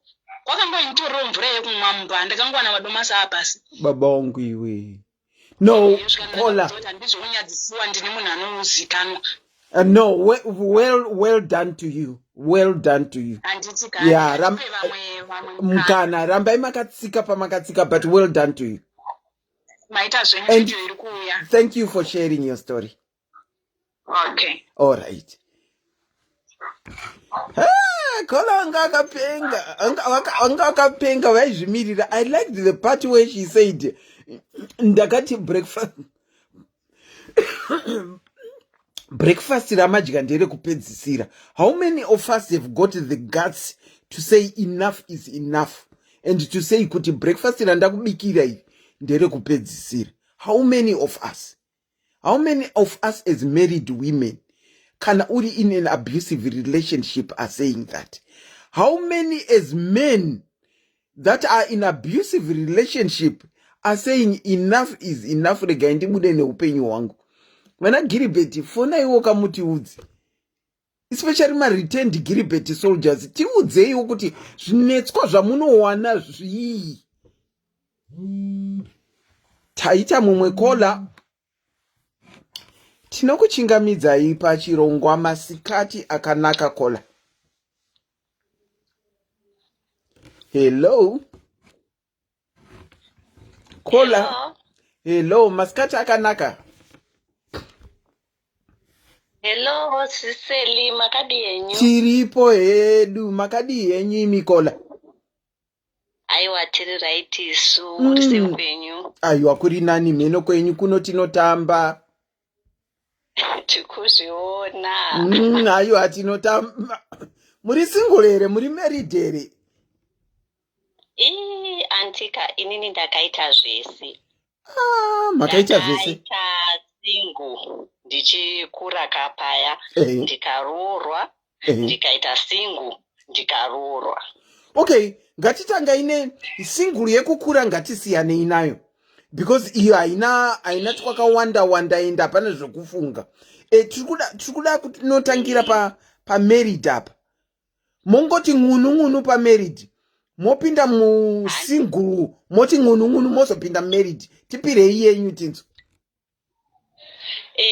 Inini Antika ndakaroorwa naGilbert wangu, ndaroorwa paya. Ndoda kungoti gaga kozine mastage matatu kozi ndakaroorwa nobva ndabuda ndikaita single, ndikaexperience usingle wacho. Ndikazoroorwa futi. Saka ndokoti gwigwi kuitira vamwe mukana. Zvakanaka Ikola. Endererai mberi. Inini ndiri vachinjanja. Aiwa sasisi vangu vapfura moyo sinyoro. Alright. Muriana Van Damme futi. Tiri vana Van Damme momo. Okay, hande inayo? Saka ndaroorwa kuda, ndakawana Gilbert wangu ndaishanda anti. Ndawana Gilbert wangu angane mwana wake, ndaiva single ndisina kana mwana. Nobva ndati aiwa zvakana basa izvo, mwana haingirozi yaMwari iratichengeta. Ende imi ndini makatenge mutori muuyi nekuti mwana makaona aripo. Saka inini kwandiri ndikaona mwana aripo ndinoti ndini muuyi. aiwa ndaichichengeta chimukomana aiwa ndaishandawo ndichiita zvinhu zvangu anti ndikati aiwa Gilbert chiuya tibatsirane ndaitawo chibhizinesiwo kunze kwenyika ndichirima aiwa ndichirima kudaro ndakatenga plot nobva ndati Gilbert chiuya tigare tese Gilbert akati aiwa zvakanaka inini semunhu anga ari munhu anoshanda kubvira tiri pumba hazvina kundinetsa ndaihasela nchimhanya ndinotsvaga maclients emaorder yemafarm products aya ndichipinza saka Gilbert kuda vakaita kakutya kuti semunhu ari kumhanya ndikati aiwa iwewe chiita zvemarketing ini hangu ndombosiya because kuti uti uri mukadzi une murume wochitanga kupindawo muvarume umomo nira ndichisirawo murume nai ndizvozvo ndasira Gilbert akumhanya ininiwo ndakabva ndaita nyaya dzangu kunze kwenyika handichatauri kuti kupi nobva ndaita nyaya dzangu because ndaiva ndakushandisa permit yekushanda kuita business saka ndobva ndatengeswa kudaro nobva ndatiza paairport zvanga zvisingabvumirwe izvi aiwa zvanga zvisingabvumirwe permit yekushanda haisi permit yebusiness ndatengeswa kudaro nobva ndatiza paairport pandapinda munyika muya ndasvika hazvichaite manje kuti ndichishanda ndakutosiyira zvinhu zvese Gilbert tete ndipo pandakatanga kuona nhamo Gilbert aibuda kunotengesa anga asingadzoki tete mari yaidyiwa tete zvese aita zvaanoda achiziva kuti handichabudi kunzezve mapurisa akunditsvaga handichadi kuonekwa tete ndakasumuka ndikati inini zvemunyika muno mandichakwanisi chiregai ndichienda kuZimbabwe ndidzokera kuZimbabwe ndinoshanda kuZimbabwe ndaenda kuZimbabwe kuya ndasvikawo ndawana basa kuzimura Gilbert mamusiya kuplot Gilbert ndamusiya kuplot kandi akumaneja ko inini ndichashanda chini tete sezvo ini ndisingachakwanisi kubuda ndizvozvo ndadzokera kuZimbabwe kuya ndasvika ndashanda tete Gilbert angauya nemari Gilbert angauya nemari tete Gilbert aikwira ndaishandira Mbulawayo region pazimra paya pamuhlahlandlela Gilbert aipfuura tete hakuna bhazi rinopfuura richibva kunyika kwandai kukoko kunze kwenyika risingapfuuri nepabulawayo aipfuura oenda kuHarare okwira nemari yangu yeplot yangu tete opfuura odzokera kuNamibia okwira odzokera ouya muZimbabwe opfuura nepandiri tete oenda zvake odzokera oenda ndakaita 1 good year tete 1 munhu achipfuura in and out Zimbabwe asingauyi kuzondiona ndakaonda tete kuonda kusara kuita kastiki naGilbert pedza ipapo nobva atengesa zvake plot riya ari kuwana 10% atengesa because bhengi ndo rinobhadhara nobva atengesa plot rangu tete akaritengesa sei iro plot yange iri muzita menyu aiwa tete inini tandaita rent to buy ndaita rent to buy ndikatengesa ndo papercentage tengesa ndoita percentage saka ranga risati rapera iplot riperi zvekumhanya rasati rapera saka ipangwa kuti akatengesa owana chimari imwe pati yatinenge tabhadhara pamortgage ari munoziva zvazvo kuti ukatengesa property isati yapera nowanawo pati yemari ndizvozvo tete akatora mari iyoyo tete kana sendi randakawana tete kana sendi tete ndakashanda ndakaonda apo ndipo ndakasvika kuzimra kuchihogwa maUS nobva nyika yangochinja kudai nobva yatanga kuti bondi tete ndakaonda nebondi aiwa ndakaonda apo ndaichi mukaradhi tete demai ndakuratidzai chipikicha before neafter aiwa tete ndakapera makaita skirepa chaiyo apo ndiri munhu akaonda but ndikazoita stress ndobva ndapera maiwe Tete akadzoka. Mai vangu kwaita rufu nobva ndadzokera kuZimbabwe kurufu kuhama dzake kwakaita rufu kumba kwawo. Tete akauya ndisingazivi kuti munhu ari muZimbabwe achidhiraivha Mercedes Benz C-class baba. Nobva asvika achitenderedza itsva yemuplastic tete yemuplastic. Achitenderedza kudai. Mai vangu varipo. Nobva anzi mwana wenyu uyu ane problem yekuti ane chirume maari neriji yake haifi yakashanda nebamunina pamberi pamai vangu. Ukanzi asi mwana wangu hazvari kuda makafambira kana kuti ane hasha kana kuti chii. Ukanzi izvozvo zvinototaurwa nemurume wake but isusu sehama dzake tatokonkluda kuti is not worth to be a wife. Pamberi pamai vangu. Tete takasumuka ndakachema. Mai vangu vakanyara takafamba kubva muHarare kudzokera kuBulawayo because ndo kwatinogara. Tete hatina kutaura kana nyaya namai vangu. Panotaurika. Apa mwana ndindaichengeta muri kunzwa tete ndindaichengeta. Kana mwana wake. Ndaiti ndichishanda kuZimraini ndichichengeta mwana wake inini. Kuti mwana aenda kuchikoro ndini, kuti mwana wana nzvimbo kupi ndini, kuti mwana adya chikafu ndini tete. Ndakati one day ndakandwa kubhodha uko ndabva muBulawayo ndakandwa kwaMutare uko. Nobva ndasvika munozva zvinoita kuZimra unopiwa imba ine zvese chakotsvaga chikafu chete. Tete ndakati ndakagara ndikafunga ndikati Gilbert Fuseki. Uchapfuura nepano chete. Yapfuura nepano chete. Aiwa, ende angachapfuura nepano chete. Tete ndakati it's okay. Tichasangana one day. Ndakamunyudza tete. Ndakamunyudza. Akauya kumba kwangu. Nobva ndati no. Batai bamunina. Apa aitengesa zviya anozvai maskiri. Not maskiri. Anozvai zvemota. Pane zvinhu zvemota zvakambotopa so zvekuti vanhu vainotora pati yemota vonotengesa kunze kwenyika. I don't know. Andisingazivi. Nobva ndamunyudza. Nobva ndasasaidzira vakomana nobva ndamunyudza. Nobva asvika kumba kwangu ndanyura chichi. Nobva ndatora test ye9 nobva ndapedha red test HIV. Nobva ndapedha maline 2. Nobva ndati Gilbert hazvichaita kuti tirare test. Tarisai ndanotenda positive. Saka iwe wandi wanga usvika kuno kuindaitawo madhiri angu ndichihura kuno kuZimra. Saka tarisa test yangu indotoda kukupreventera iwewe. Hazviite kuti tirare test. Nobati I need to go and get tested because ndamborara newe. Ndikati sure you have to get tested. Achidzokera akatotya. Nobati dzokera kuNamibia. Inini ndichipedza kudaro ndabva ndatoti it's okay. Nobva ndasumuka kuno kunobva ndadzoka.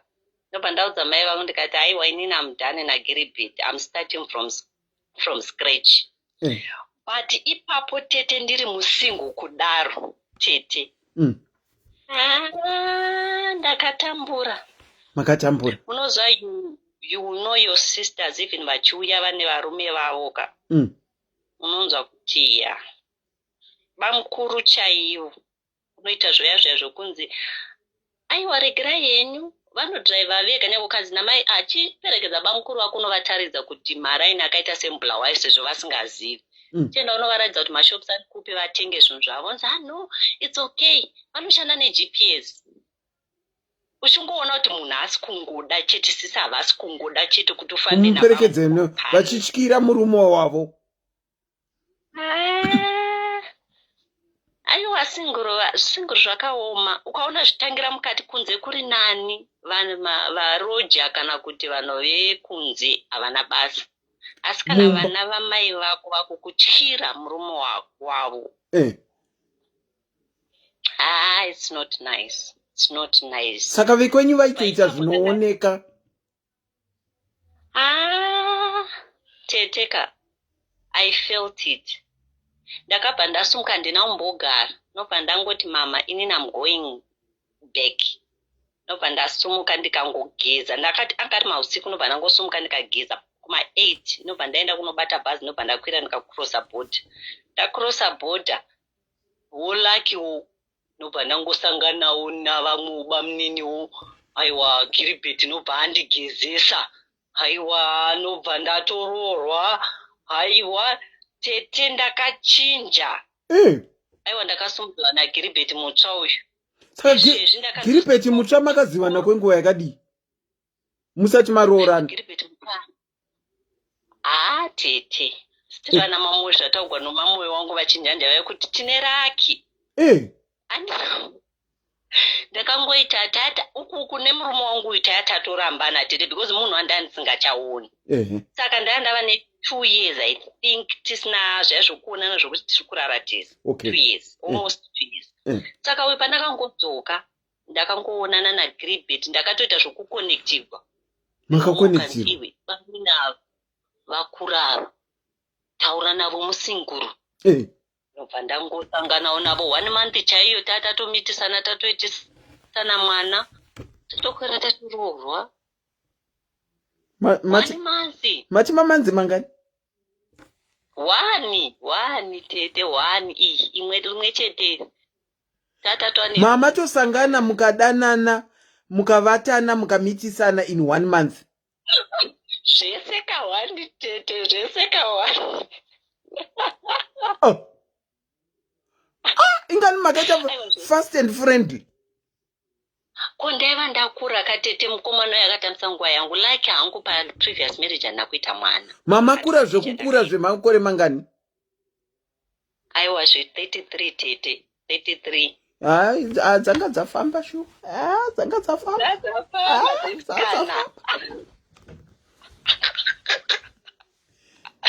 Saka ndakabva ndangoti ndichimuona ndikati chinhumbu ndikati mwana ndikanzi aiwa mainini dzokerai kuchikoro. Ndadzokera kuchikoro tete aiwa ndikadzidzisiwa. Iko zvino izvezvi ndiri kushandisa raini remuNamibia tete handimo munhu. Aiwa ndakasumudzika tete. Aiwa handimo munhu. Saka kola muri kuchando? Aiwa tiri muchando tete. Aiwa ngazvikudzwa. Ndakadzoserwa kuchikoro ndikanoita nursing. Ndandaita hangu accounting ndiri paZim rapo. Ndobva ndadzoserwa kuchikoro tete naGilbert uyu. Mwari zvaanoita. Mwari uyu. Unozwa ndakadzoserwa everything tete from scratch. Everything from scratch tete handidi kukunyebera but I lost everything in my marriage previous. Ndakabuda ndisina kana penti tete penti zvaro penti tete. Hanzi upenyu ivhiri rinotenderera mangwana zvakashata mangwana zvinokunakira. Ndakapera zvese apo ndatenga kastendi kangu kwaseke iwe ndabatanidza mari ndatenga kastendi kwaseke ndikati aiwa tovaka kwaseke kwako akachipa taicheke kwanasabhuku. Kwakanzi if you take my things I'll kill you. Zvino naye akasimuka ndisina chinhu.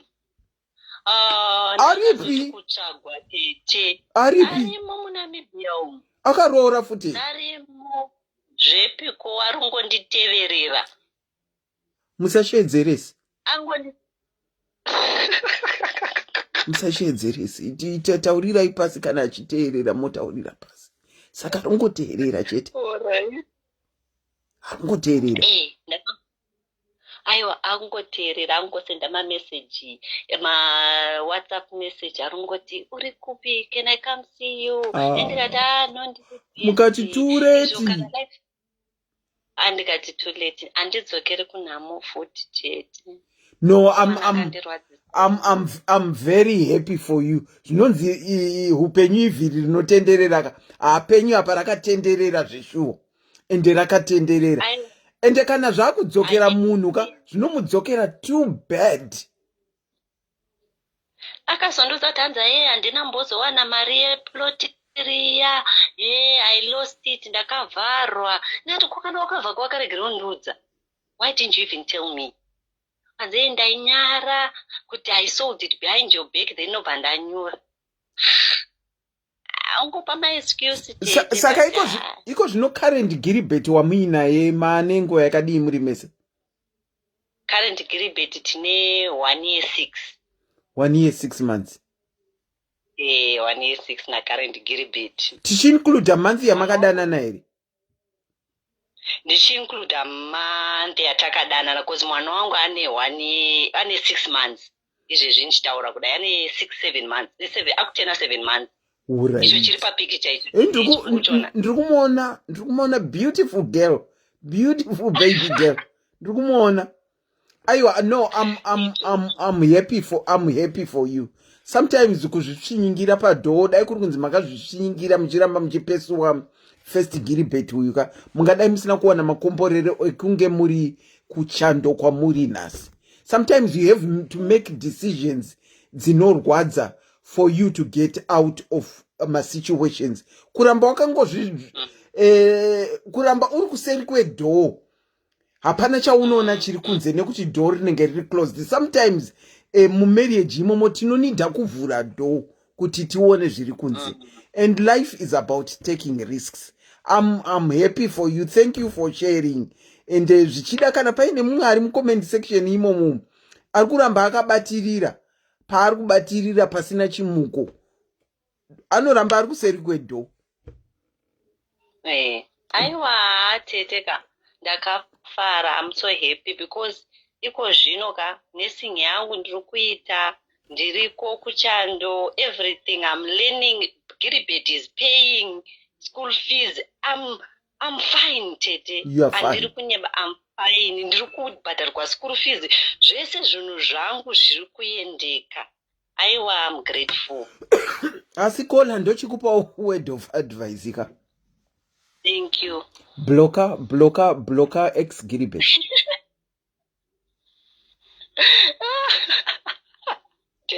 Blocker ex Gilbert. And unless you are telling me uchine to feeling to ripo. Aiwa andidi kunyeba tete to feeling ka ndaimuda andibodunyeba bad. Aiwa kudzokera nchadzokera as to feeling andibodu kunyebera the moments that I say amana mkomana uyu. But then tuchiripo mbichana. Aiwa kumblock ndomblock. Aiwa si chokwadi. Because I know, I get you. But atidi zvinhu zvinozovhiringa current ningirigini marriage yako. Zvana zvituma XX. Unoziva kuti mhepo dzekumisha kana dzichida kusumuka dzimwe nguva dzinongosumuka ushaya kuti zvafamba sei. Matitete. Ndati Gilbert, I'm suggesting wo blocker. Ndazvinzwako kuti wati une tuma feeling.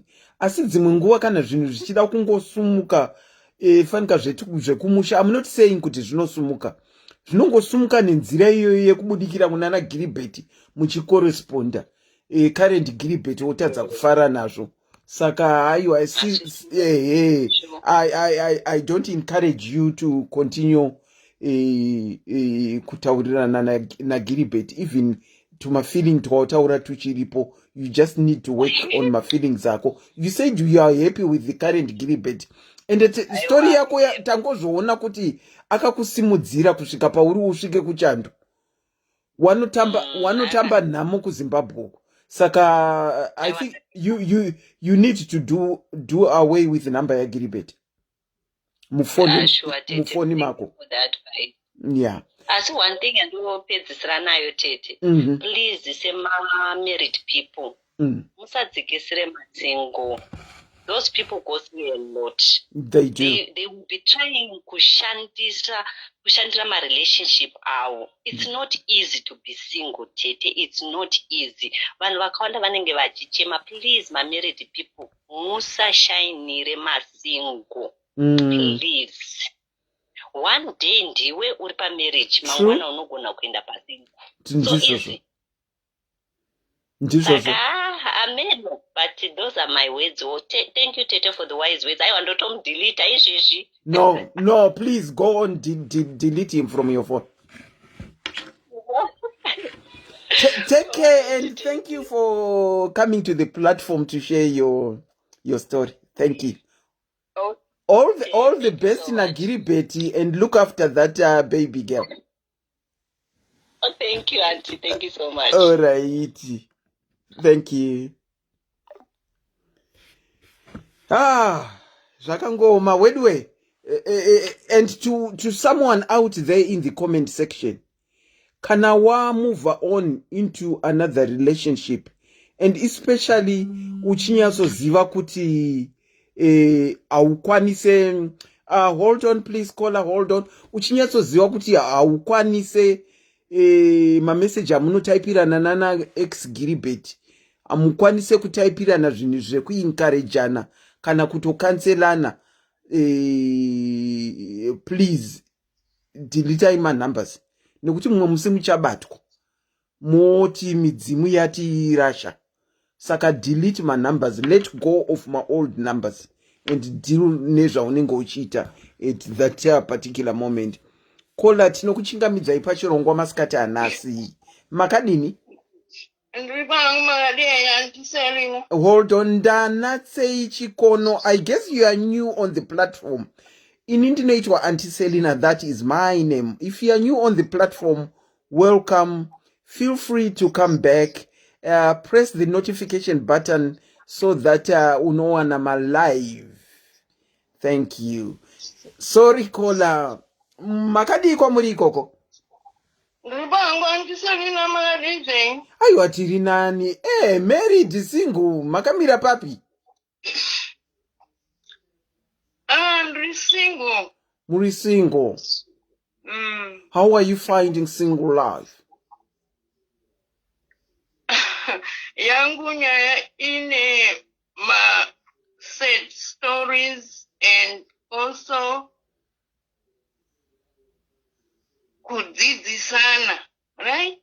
Okay, go on, Kola. Tell us what we need, what you want to say. Mused stories zenyu momutiudzeiwo chii chamuri kuti chiri said mustori dzenyu. Right. Inini I'm 51. Okay. And ndakaita pamiri ndine 17 years. Okay. Ndobva ndazara mwana mukomana, ndobva ndatizira. All right. Ndatizira kudaro murume akabvuma. He was single as well. Okay. Ndobva tagarisana. But then my pregnancy, I had problem with my pregnancy. Okay. I used to bleed every month. Okay.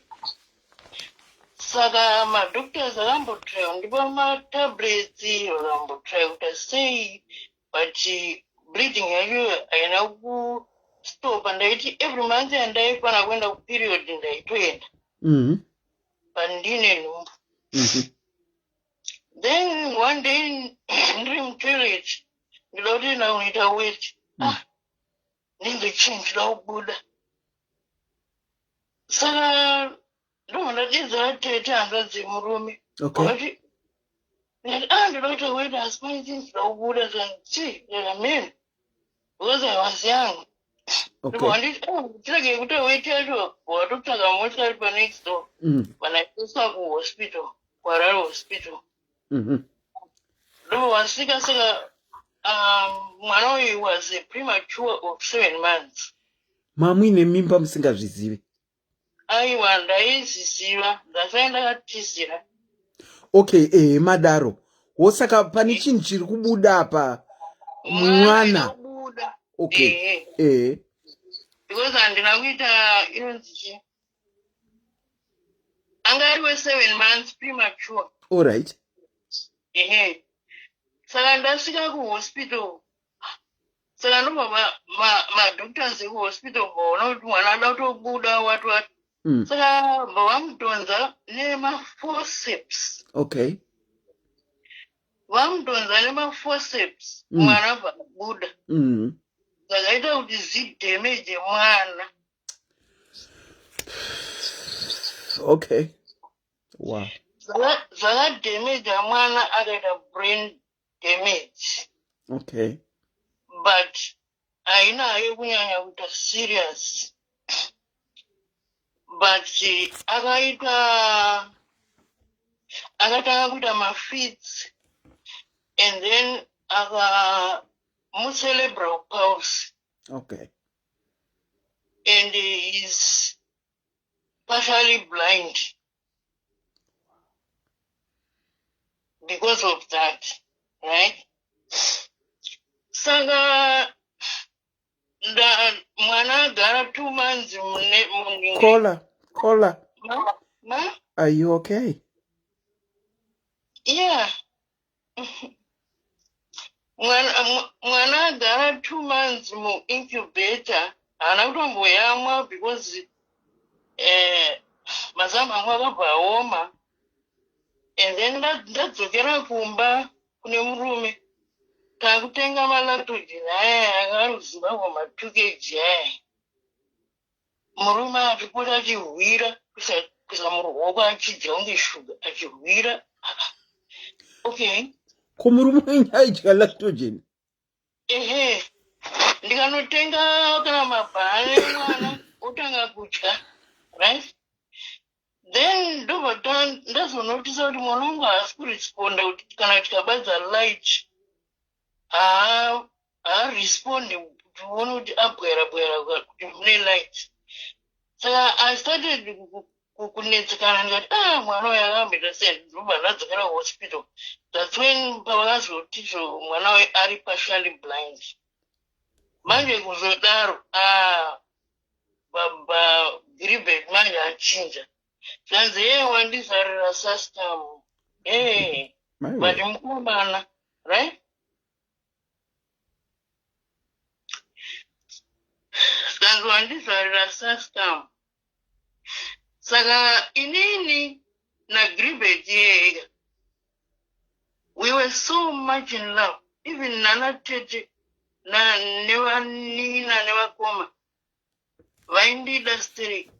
Nana mwene, even nanasi, vanina wake, even na iye Gilbert ndikaenda kuZimbabwe, anotouya kuzonditambira kuairport, right? Saka zvadaro, handisarira mukunzwa. Ndiripo, ndakateerera.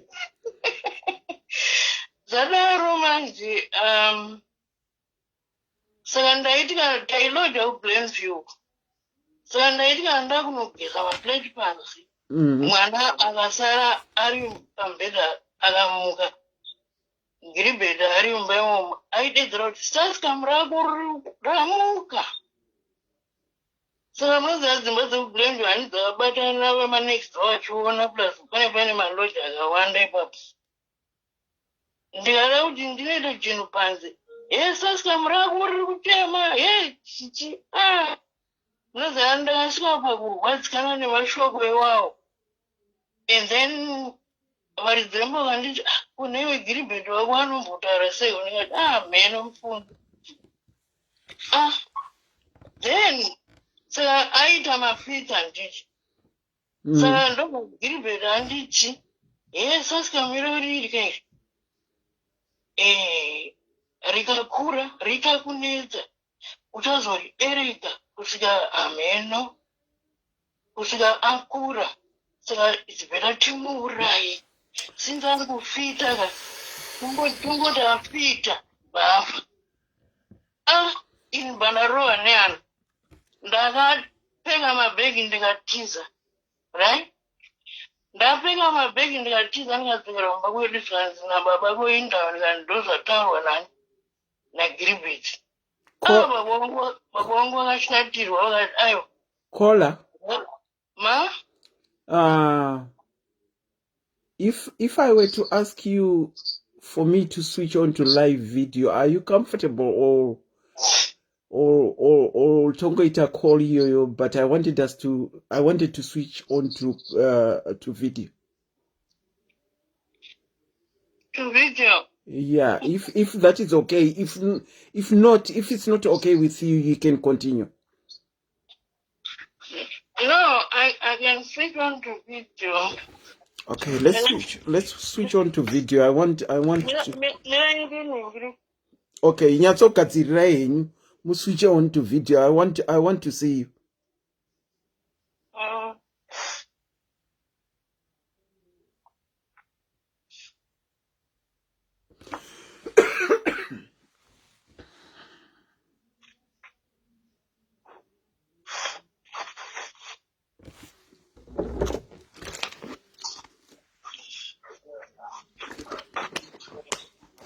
Okay. Okay. I hope I'll be able to do it. Mandifonera ne normal. Is it possible for you to call me ne WhatsApp?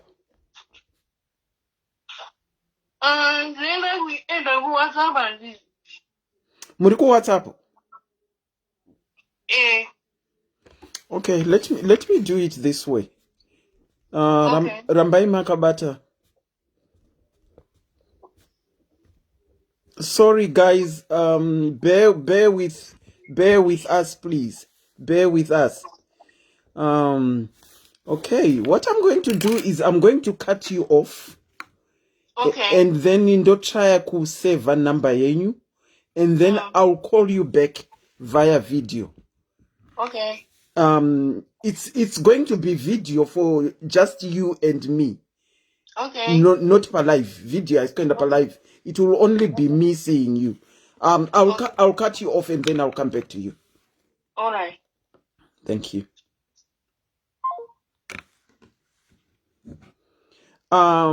Sorry about that. I felt it is necessary for me to do video. Sometimes kana munachitaura especially story yakadaiwo ini ndenchida kuona munhu. Saka bear with me whilst I do what I'm doing. Ndira kutaura nakola ndakatarisana naye. Sorry, at the moment I'm not taking any calls at the moment. I've got one that I'm already dealing with.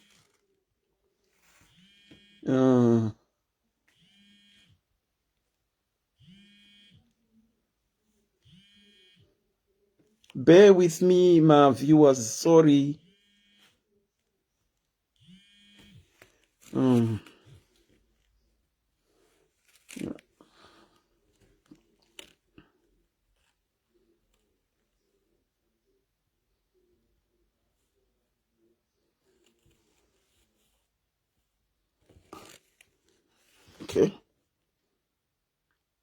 Okay, let me see if I can pick up WhatsApp.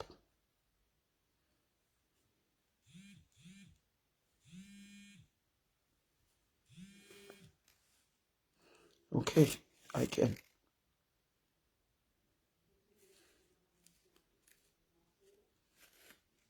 Okay, I've switched to video.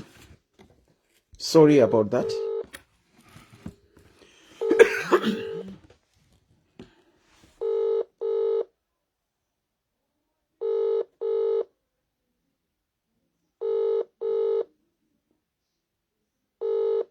It's ringing.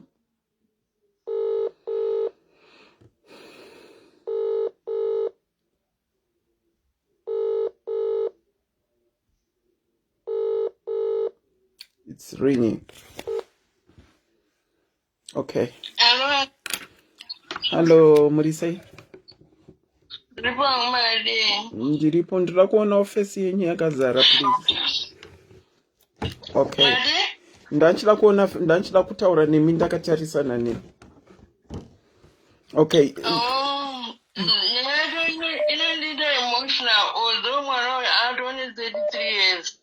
Okay, I can understand it's emotional. If you need to take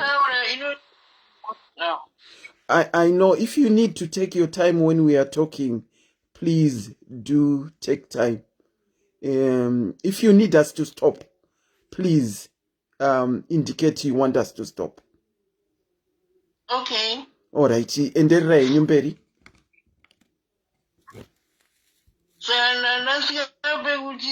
akanditi mwana zvaari kufita uyo achimutsitsire nepiro afe because mwana uyu achakutambudza upenyu hwako hwese ende utamubereka upenyu hwako hwese. Saka to avoid that yatingomuurayawo zita umu. Saka andakuzitambira mushe, although I was ndandane 18 years papo pandakamusara, but still andakuzitambira mushe kuti ndimuuraye, kuti ndiuraye mwana wandazara. Saka ndakatiza, but handikupa fault kuti Gilbert akanga asingandide aindida zvimwe zvisingaite. Even amweni angu aindida vakatomboedza kuuya kumba kuzondinyengetedza kuti aiwa Gilbert wako uyu pamwe hwana hudiki, mese muri vana vadiki, maybe dzasai maita izvozvo. But ini ndakati no, handichamutrusta. Since ataura izvozvo handitombomutrasta pamwana, because since mwana akuti amafitya, you never know, angokuti mwana afita mbafu. Iye amutsitsirira, you know? Okay. Saka baba vangu saka aisenza mucivil servant. Okay. Saka baba vangu vanditi muripoti. Ndikati no, I don't want to report him. And antombodi kana even maintenance yake nezvaataura. Paakaziva kuti ane mwana anorwara, ndobva achauya kuzomuona. And handimurambidzi kuuya kuzoona mwana.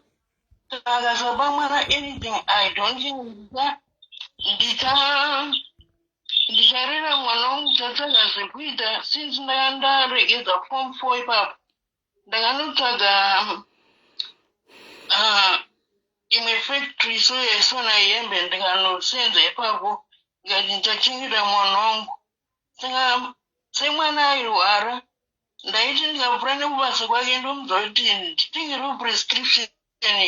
Airamba unditaura dzise mwedzi, handzisiyawo mushonga iwowo, muregera angofa iwe, ukuzvishuvire chii? So it went on and on, achingonditaura izvozvo, even tasiyana.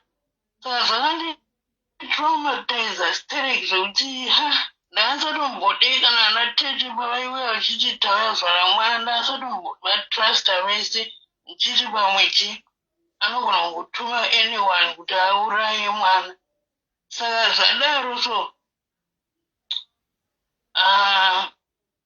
ndakazobatsirwa namai guru vangu mukoma wamai kuya kunoko, right? When I was 27. Ndaona nyika yamuri. Ndauya when I was 27, pandasiya mwana apa ndandamisa kukadoma, blind square kukadoma. Okay.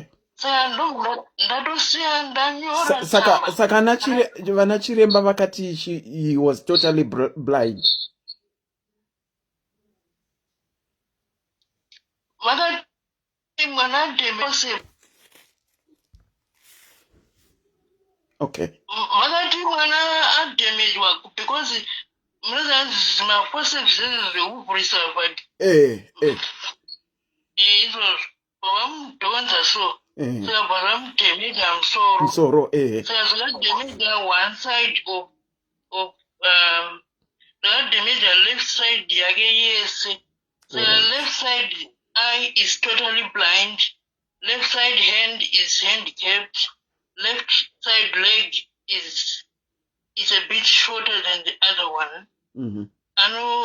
Anokamira sort of, but it is earning a wins and a saka ndoma ndanyora tsamba kuningeni kukadoma ndikati hakuna munhu anouya kuzotora mwana except my mother kuna headmaster. Ndikavaudza kuti anongotora mwana akanzi ashakwa panapa ndinomensa kukoti, right? Mamwe tetu wange vakazombokwenda nokukadome kukomboti ndikandipureni kununa mwana ndobva vaenda ndobva kumutora kuti vaende naye kumashops pavarambiro zvanzi amai ake vakasiya vanyora tsamba saka azita vakachema ikoko vakati aiwa zita murora hangadaro hangatambidza kuona mwana zvanzi manje habanzi hangatambidza kana muda kufonera yambuya vacho mukumbire permission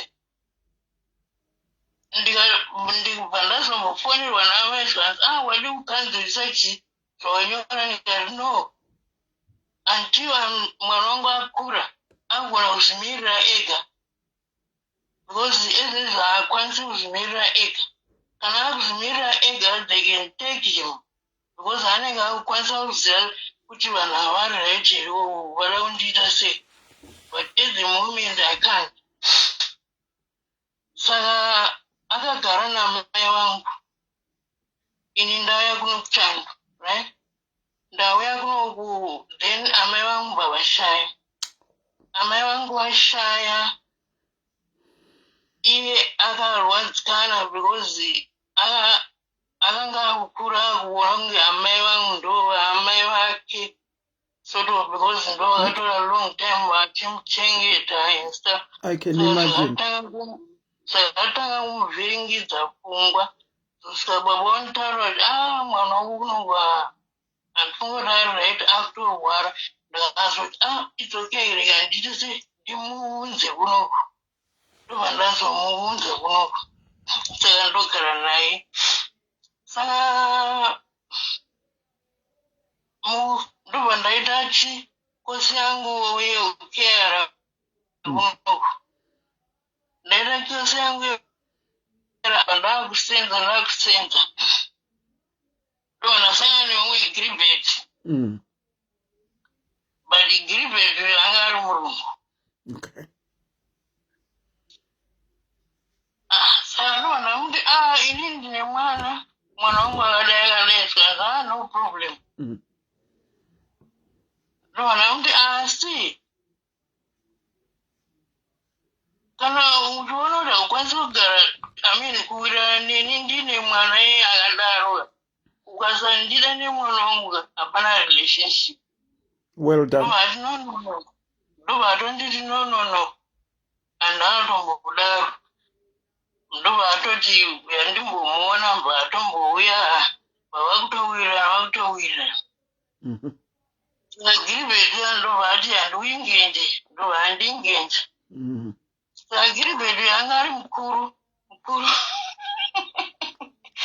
anga ari mukuru kwandiri maseke iko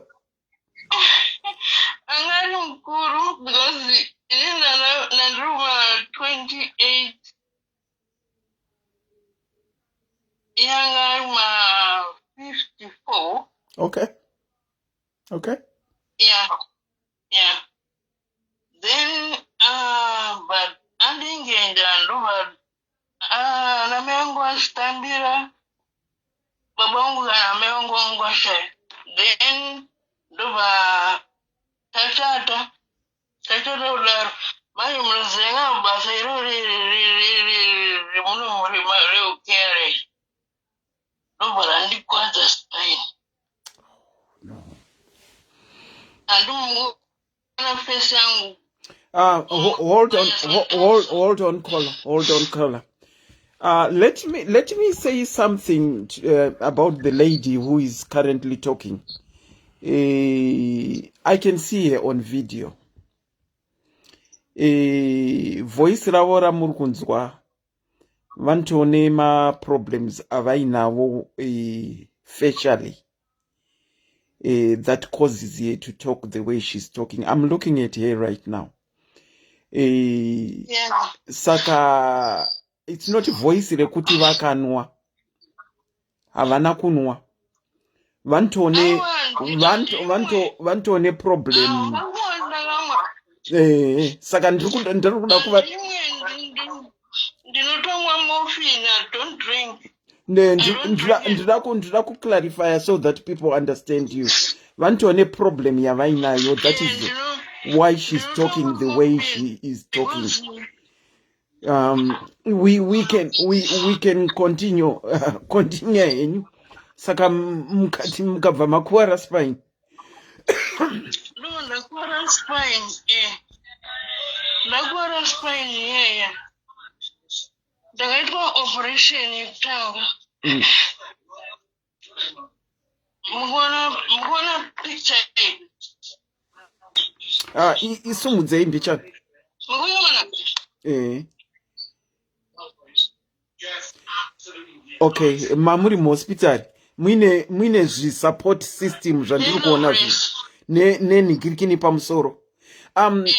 Also my viewers, let's understand we might have deviated a bit from story yedu yatiri kutaura vachi explainer, but let's give a chance and give a listening ear to what she is saying, what is on her heart.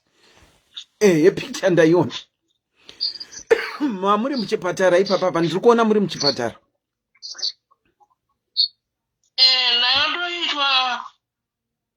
Ndakaiswa metal plate muspine. Ndakaborwa meso nekugotso. Ndikaiswa metal plate because vakabisa mabhonzo muspine mangu. Okay. Vaka aholda ne metal plate. Saka ndo zvakakonzera kuti muite unge makarerekera kusaidi. Okay. Ndakatombogara muhospital 1 year chaiyo. Ndisingagone kufamba ndiri paralyzed. And then ndobva ndazoendeswa kurehab for another 9 months. But because pandikaenda kurehab ndakanoita shungu dzekuda kubva pawheelchair kuti ndikwanise kufamba. Because ndaida kuchengeta mwana wangu. Right? Because mwana wangu can't cook for himself. My wish was to look after my child. So I did everything I could kuti ndizvibatsire kurehab because ndakaita 9 months kurehab. Wow. Saka mwananga ainani pamaive kurehab? Aigara naye Gribedi Murungu. Wow. Actually, you know, people are sending their love to you. People are sending you. Gribedi Murungu. I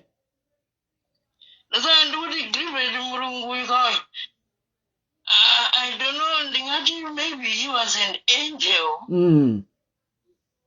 Because the way he loved my child, I don't mensa kuchikoro kwaienda iye ndisipo hospital, and they never argue. I'm bigger, I'm watching everything. Wow. Unfortunately, my Gribet passed away 2013. I'm so sorry to hear that. So sorry. Yeah. Saka mukomana ari kupi izvozvi? Munaye ipapo?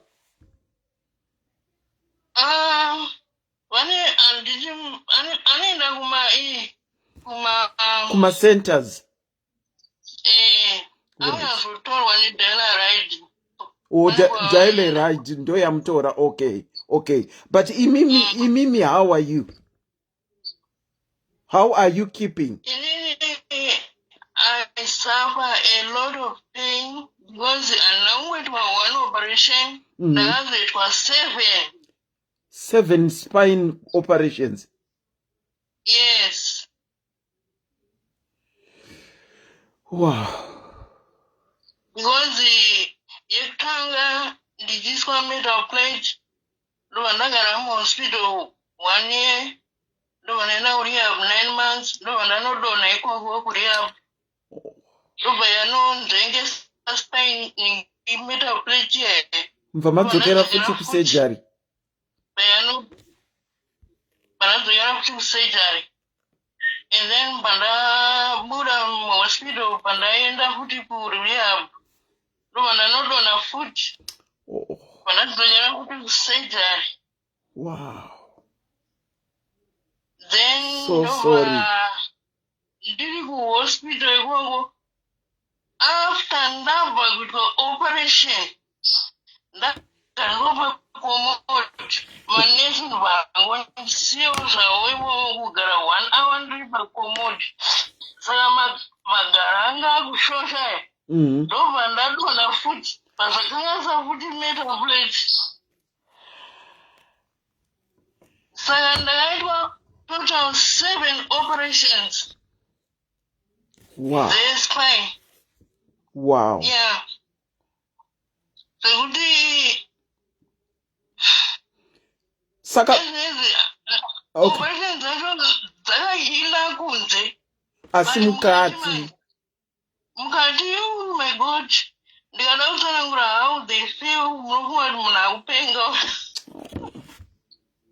because they feel like nyama iye yakaora yaungandirwa nemakonye ari kuti nyirinyiri kuruma mukati. Sometimes you feel like munhu asharpen a knife, right? Ada kucheka nyama ari kungocheka one place. Sometimes you feel like munhu ari kungobaya netsono like at one place. Sandriba muffin manero. I'm not drunk. I don't drink at all. No. I've seen how you are, Auntie. That is why I went back to my viewers to say that the way she's talking, it's beyond her. It's beyond. I can see it's beyond your control. Saka, do you have vanhu vanouya kuzokuvhizitirai to take care of your needs?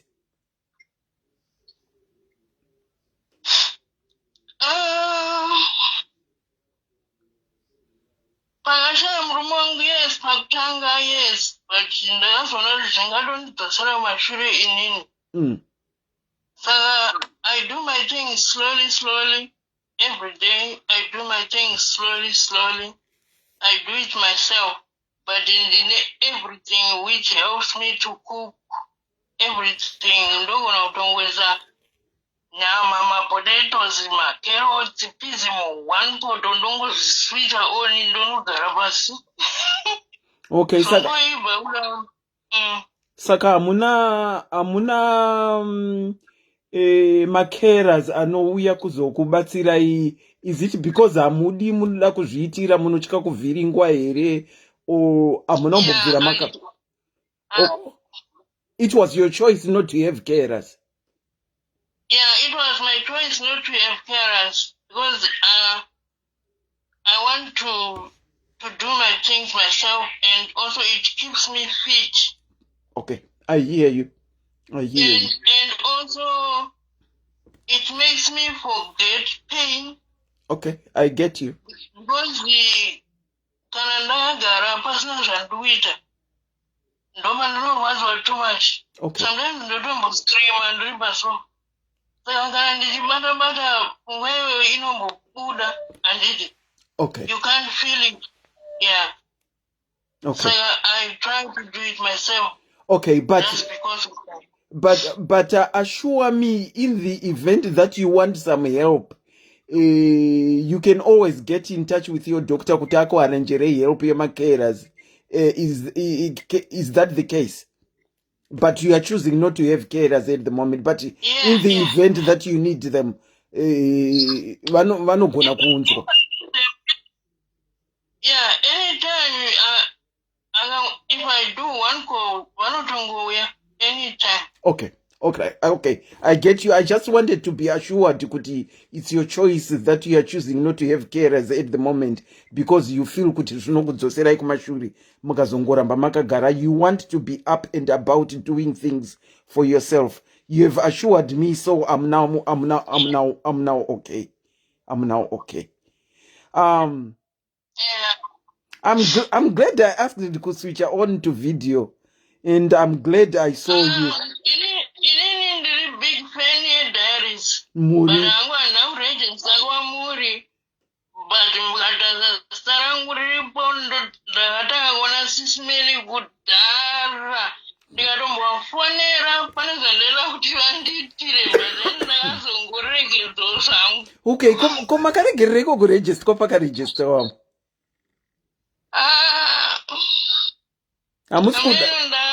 Amusikuda.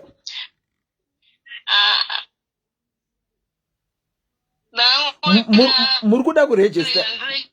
Muda kuregister. Muda kuregister.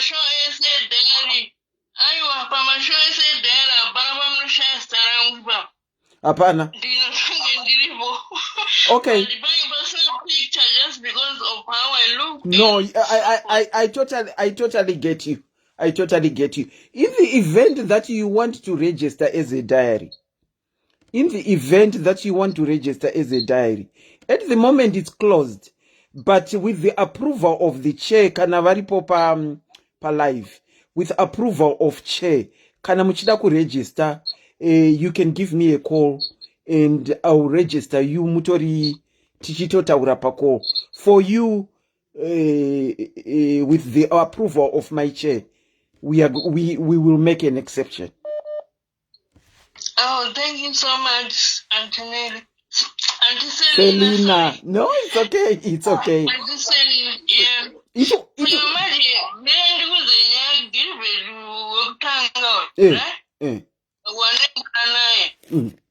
because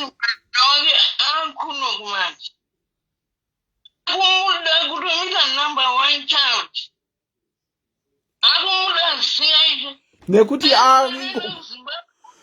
Nekuti akauya kuchando.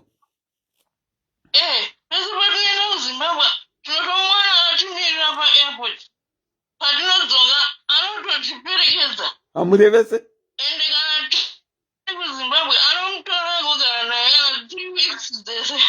Oh. Anditi maona zvinoita Mwari. Asi ndiye mwana uya waaida kupfudza. Aiwa tinongozvikudza kuti akazoita change of heart. Ati mushore. Munhu I guess aive nenguva yake yaainida kuunderstanda zvaakanga blesswawo nazvo naMwari. Mwana ari different. But iko zvino probably pane zvaakaonawo zvakumupa kuti aaccepte mwana iyeye. Saka tinongomutenda still nekumuaccepta iko zvino. Tinongomutenda. Nekumutora kwaantomboita achitogara naye 3 weeks kana maenda kuZimbabwe. Tinozvitenda izvozvo. Iye mwana wangu panana Father's Day ndotomukisendera roded wakuka present. Anotowasendera. Oh, that's nice.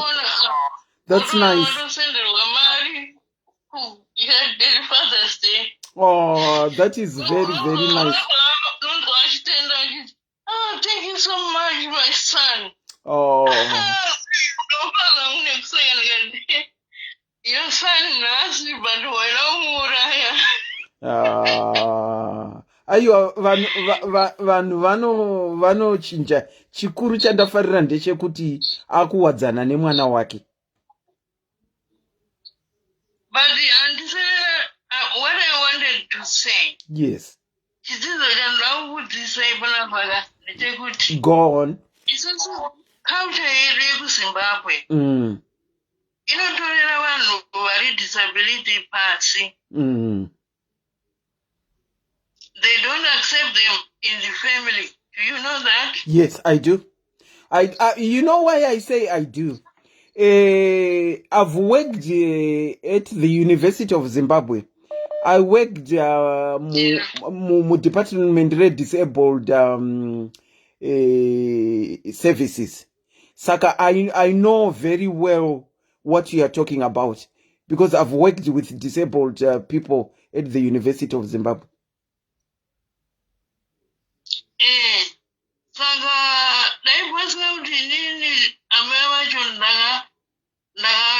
Strong. I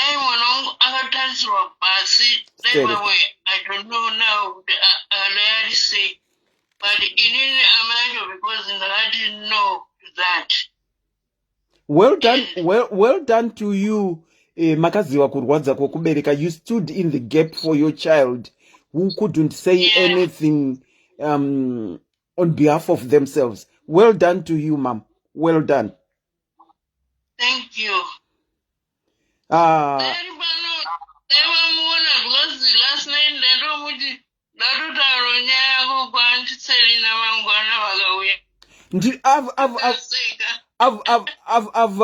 I've recorded your contact. It's now in my phone.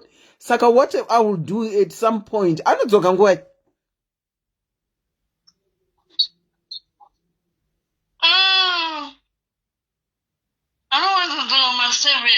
Ma7 kana kuti ndinogona kutraya mangwana kuti ndione kuti aripo here toita video call and then tongotaura tese ndichimuonawo, if that is okay with you. Yeah, it's okay with me. Okay. I've now got your contact. I'll keep in touch. Mangwana ndichatraya kuona kuti mukomana aripo here. Toita video call. Thank you so much for calling in and sharing your story. Well done to you, ma'am. Makamiririra.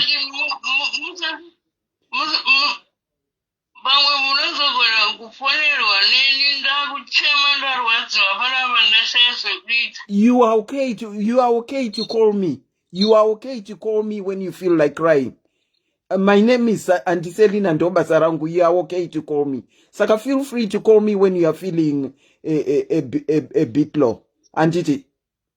All right, Antiselina. Okay, ndichataura nemikuseri ndotora zita renyu handiritore pano pa live. Pandichataura nemikuseri ndichatora zita renyu. And as I said, I know with the approval of the chair, kana muchida kuregister pandichataura nemi ndino switcha on computer yangu and I'll register you ipapo. Okay, Aunt Selena, thank you so much. Thank you for calling and sharing your story. Nema diaries ese anga akateerera. Ndatenda zvangu. Thank you. Tinobatana parunare. Okay. Take care, mama. Okay. Thank you. Okay, bye. Good night.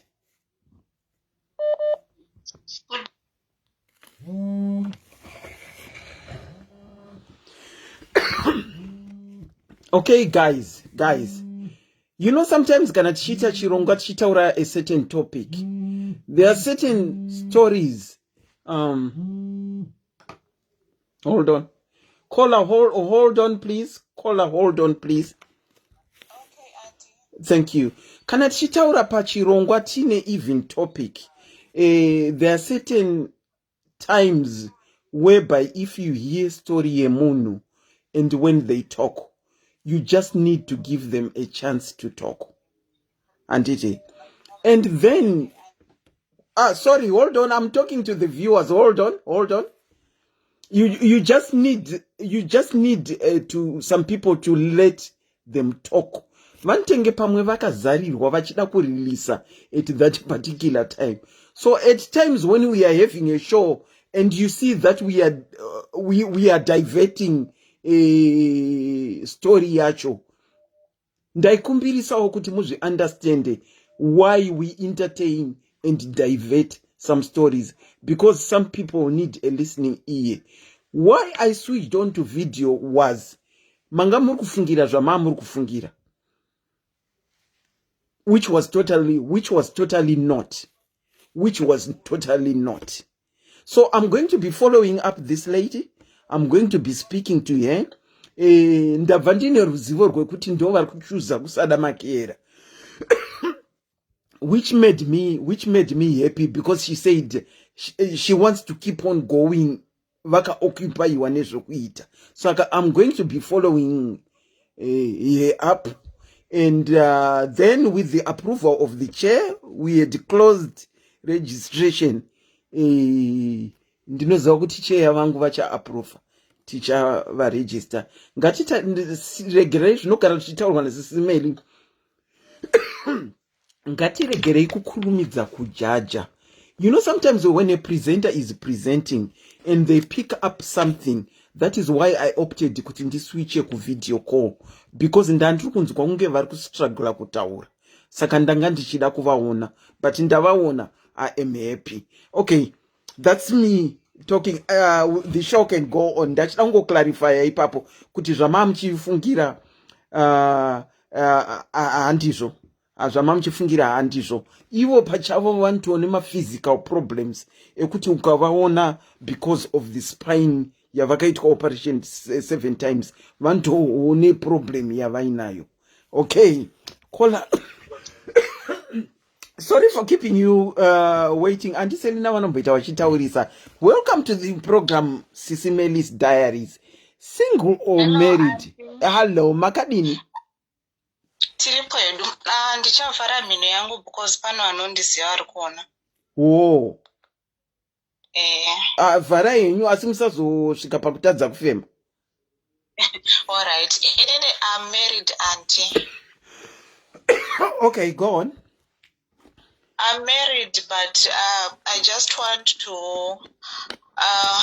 hail all single mothers. I'm married, but I'm totally not happy. Ndingati mumarriage mangu ndavene about 5 years. Murume harari neni. Anogona kana kupedza January to December habati kana ruoko rwangu. Saka ndiri papoint yekuti ndave very depressed. I don't know kuti ndoita sei, handina life iri stable yekuti ndika move on as a single mother, I'll be able to take care of myself. At the same time, ndotoona kuti kugara kumurume kuri nani than for me kuti ndidzokere kumusha. But at the meantime, hangu ndiri kuenda kuchikoro, anondiendesa kuchikoro, but hapasina that bond yekuti tiri murume nemukadzi. Saka sometimes masingle mothers musazochiwe zvenyu vanhu vakaroorwa muchiti vari kufara. Ini hangu ndiri married kudaro ndinenge ndine zvese, chikafu, rendi, hembe, chichi, but kuti tirare tese hapana. At some point takapedza maybe January to December, munhu achirara mubedroom ake achirara mubedroom ake. So masingle mothers musazonyanye kushushikana stereke muchiti vamwe muchiti vakaroorwa, hatisi kana kutombofara mufunge henyu. Zvekuti izvezvi pandinoenda kuchikoro ndikapedza ndikaona ndava nemari yangu yakakwana, I'm going to move on because I'm suffering mentally. Wow. Kola mune vana vangani? Ndine mwana 1. Mune mwana 1. And you said you have been married for 5 years. No, I've been married for about 10 years, but for about 5 years, we have ceased to be husband and wife. Okay, you are saying kuti mukada kuti mubude mumba munotya kuti munodzokera kumusha. Ndozvamataura kana ndatadza kunzwa? Izvezvi murume wangu anondiendesa kuchikoro, but at some point I opted zvangu kuti ndinogara kumusha, but kumusha kwacho unotoona kuti kutogara nemurume asingarari newe kuri nani than kudzokera kuna mai vangu. I had to weigh my options. Ndichagara hangu kumurume kusvika ndave financially stable. Kuna mai vangu good things can be worse. Okay, kunyika kwamuri ikokuku kwandiri kuona nhamba dzandiri kuona apa. Let me start off by asking, chii chiri kunyatsonetsa mu marriage yenyu chamunga pinpoint kuti ndicho chakulida kuti muite separate bedrooms? I can't really pinpoint because I stayed for a long time ndisina mwana. We were very happy, things were fine and everything. Then zvakangotanga pandakaita mwana, up to now things never changed. Satongoti I stayed for 5 years ndisina mwana and things were fine, we were happy. And then pandakangoita mwana, that's when things changed. Azvinozombodzokera futi to normal. Do you talk? Yeah, we sometimes we do talk. Sometimes. Is he an emotional abuser? Arove physically. Chikafa anotenga, everything anoita like everything, even buying properties together, but emotionally I'll be dying. Abati kana chigunwe chaicho. Kana muchiti abate chigunwe muri kurevei? We don't have any physical contact. Saka you can't pinpoint where it went wrong. Zvakangotanga padakazvara. Saka could we allude it to kuti kubara mwana kwamakaita pamwe munhu akanga asikadi mwana? No, we wanted a child together. But I'm just pinpointing where the problem started. Ndo pandakanyatsa kuona kuti zvinhu zvachinja. So pandakazvara I thought kuti ari kumbomira kuti ndisimbe and stuff like that. Wotoona dzato 3 months, dzato 6 months, then yato 1 year. Could it be kuti you got to munoziva kana tazvara ka vakadzi we tend to get too much attached to our children and we sideline varume vedu mudzimba umu to the extent yekuti by the time yatinotena bheki iye anete ngatorawo moyo. Handifungi kudaro because I tried even going to gym. I tried even buying new clothes. I changed everything in my wardrobe. I cook, I bath. I can't really figure out the problem. Saka iye akamboti like 2018 ndine stress yebasa chichi. Ndikati alright, tomira tone 2018 maprojects acho ekubasa ambopera. And then 2019, 2020, 2021, that's it. Okay. Imimi murume amuchadi. Iye ari kushowa masigns ekuti haachadi ko imimi. Show him ukamubvunza nokuti things are fine, we are happy. Inini I want things to be stable. At the same time ndakamubhuti ndakuenda for kakawanda ndikaona kuti ndakuenda anoti gara. At the same time I had to assess kuti ndikaenda kwacho ndinotangira pai kuZimbabwe and stuff like that. Kola ndiri kuona munyika yamuri muri kuramba muchiti ndikaenda kuZimbabwe. Why are you saying kuti mukange mabuda mumba imomo munonanga Zimbabwe? What's wrong with staying in the country where I see you are? Why Zimbabwe? I'm in the country, but at the meantime I didn't have a source of income yangu ndiri kuendeswa kuchikoro. Kola ndiri kushaya ndokubvunza sei. Mune mapepa here munyika mamuri? Tinawo. Saka kana muine mapepa muri kuti muri kuendeswa kuchikoro, can't you work at the same time as nekuita mastudies enyu? Can't you do that? Why are you so much adamant that you will go back to Zimbabwe? Why are you repeating going back to Zimbabwe? Kuri kunzi masiya murume. That was when ndisati ndatanga kuenda kuchikoro. Kuchikoro ndane one term izvezvi. Okay. Can't you find if in muri kuenda kuchikoro izvozvi, can't you find a job? I was working before, then I resigned ndichienda kuchikoro because ndakaona kuti ndo zvine long term plan. Zvine long term plan ndezvokuregera basa mo concentrate on chikoro? No, the job wasn't a very good job, but zvandiri kuendera chikoro izvi I'm guaranteed if I graduate and I get a salary of 1 month, I will be having a bright future. Kola, here is the thing with me. Okay, I live in England. Unokwanisa kuenda kuchikoro ugokwanisa kuita mabasa. Now my question to you is, muri pachikoro, are you looking for a specific job or munogona kungotsvaga basa nje rekuti muite muchibringa income mumba. Why can't you find makarizana kubasa renyu ramaive nayo? Why can't you find another job rekuti munoshanda muchienda kuchikoro? I can only spare 4 hours per day.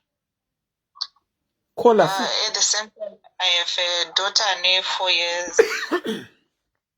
4 hours is a lot. Yeah, but the thing is, kana muchienda kuchikoro mwana muri kusiya nani? anegona ari kuchikoro kana kuti nababa wacho. So you can do something within the 4 hours. Yeah, I can. If I get part-times, I do take them. If you do get part-time, you do take them, which means you can work and you can sustain yourself. Yeah. You can. It's not about money. At the meantime, he provides financially, but emotionally, I'm just depressed. No, you said muri kutya kuti mukabuda mumba hazvizokufambirei. Saka I'm trying to weigh my options yekuti mukabuda mumba muine mwana muri kuenda kuchikoro. Ndakubvunzai kuti muri kuenda kuchikoro. Kana mukaenda kuchikoro mwana anosara nani? Mati anoenda kuchikoro kana kuti nababa. Mukati mune spare 4 hours. Ndikati why can't you work 4 hours idzodzo? I'm trying to understand, but kana makutaura kuti depressed, I think we are now talking a different situation altogether. Because for me, Zimbabwe is not an option. Yekunzi kwai munoenda. Zimbabwe is not an option to even be talking about. Mine is not really a financial problem. He provides financially everything that I want, but we have ceased to sleep together as husband and wife. We can sleep in different bedrooms. Okay. So how best do you think kuti mungaite chingakubatsirei in this situation of ceasing to sleep in the same bedroom? How best do you think if someone was to help you, anokuhelpai? I have proposed to go and see a marriage counselor, but he doesn't want. I have proposed to go to church, he doesn't want. I have proposed to talk to the sister, he doesn't want. I have proposed to talk to my sister's husband, he doesn't want. His friends, he doesn't want. Saka poitwa sei? Zvinenge zviri kudependa naiye. Poitwa sei? Kuti tibatse, alright, ngatibatsiranei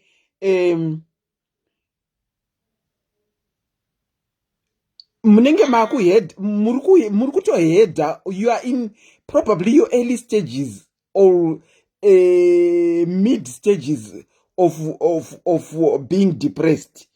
Nezvamataura. Toita sei kuti imimi, let's put your husband aside. Toita sei kuti imimi mubatsirikane in this situation. What are your expectations? Dai avumba kuti anotaura na someone together so that he presents his side of the story and my side of the story, and then we can work from there. Makambotraya veukama vake? Ndakambotraya kuti taure na sister wake, but sister, I know she doesn't like me. She doesn't even respond when I talk to her. Like when we're next to each other, she doesn't respond. But I proposed kuti timbonotaura na sister wake. I know she will understand. If she was in my shoes, what's happening is not normal. Yeah, definitely it's not normal.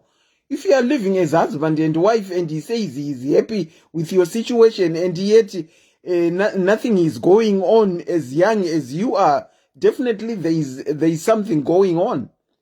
Sister vake havakudei nendava iyi, makambobura naye? Andinambonetsana nawo. I just discovered that I had visited her and she refused to greet me. That's when I noticed that there's a problem.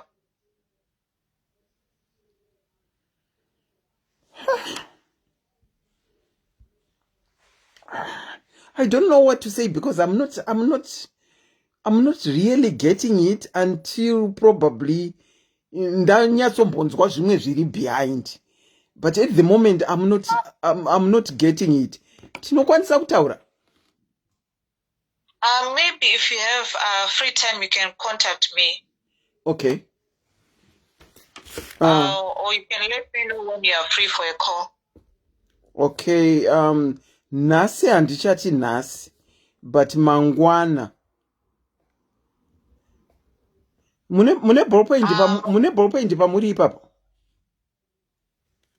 Let me check.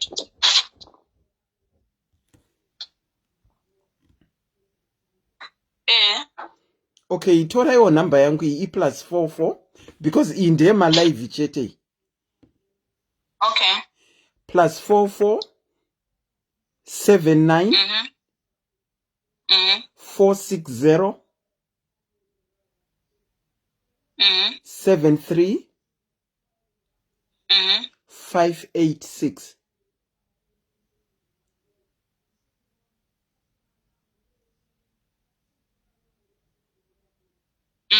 Can you come again, please? +44 79 460 73 586. Okay, I get it. Okay. I'm not really getting it. I think I need some more detail. Ndosaka ndachitokwanisa kutaura here kuseri. Ndinonida some more detail to digest. Panengobatira zvinhu mudenga like I'm doing at the moment. Saka ndokumbirawo kuti mungonditi hi appointment tomorrow. Then I will know who you are. Okay. WhatsApp. All right, no problem. Okay, take care, caller. I'll speak to you tomorrow. Okay, thanks. Okay, thank you.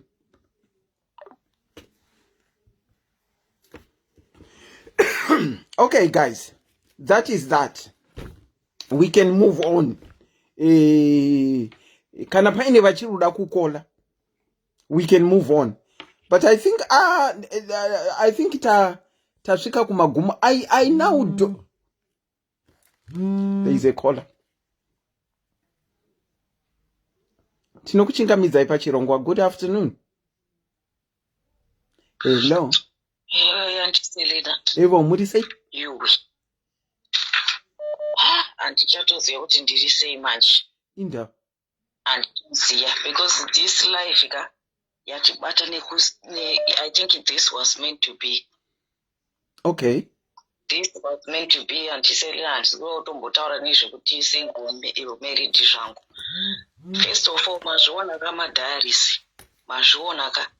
Because inini hangu chandadzidza from the first show kusvika patasvika nhasi. Ndadzidza kuti people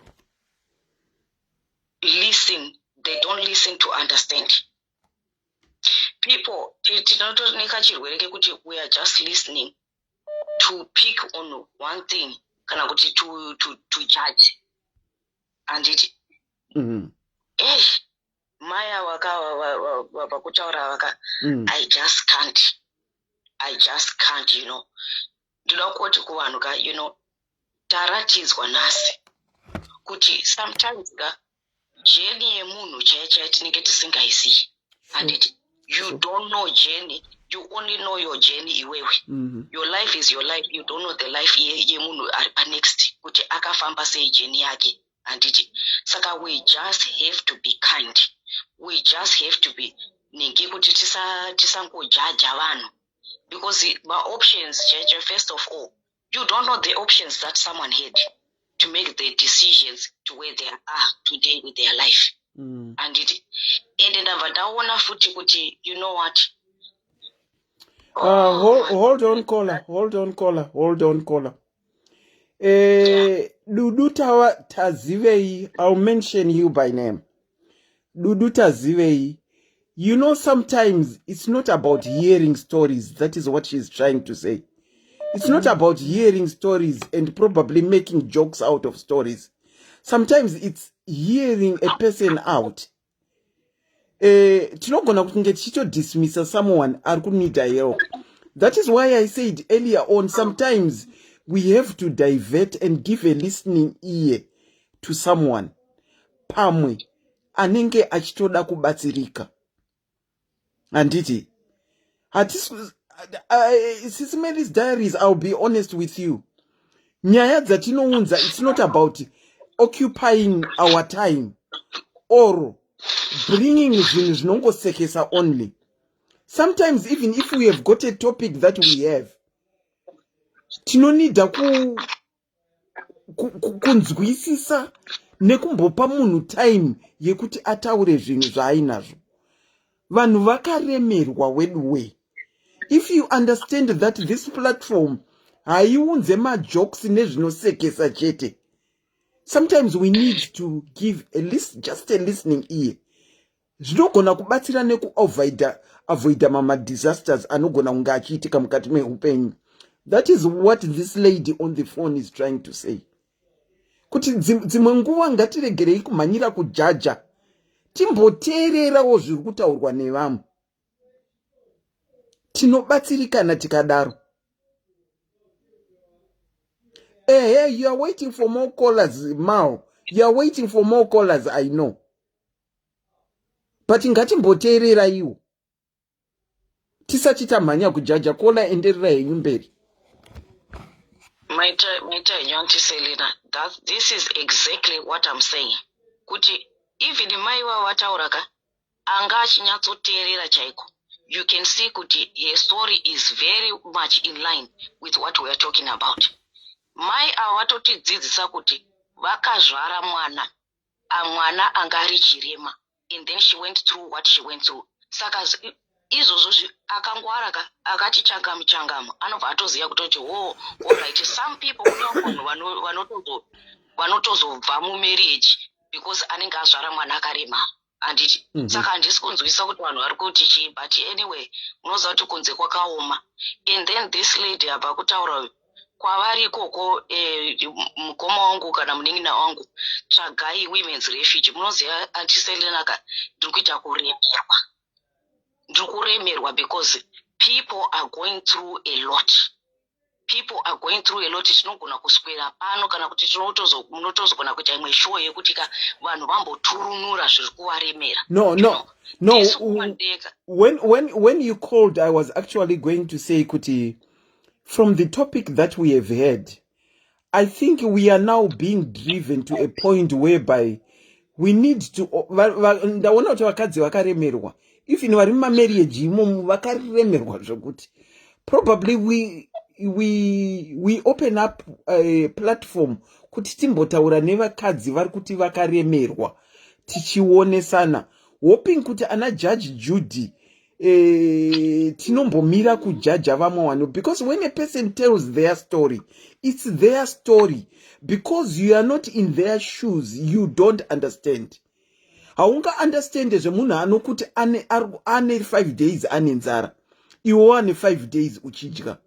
You can only feel pity, but you don't understand the reality of kusadya. That's an example. That is what I'm just doing.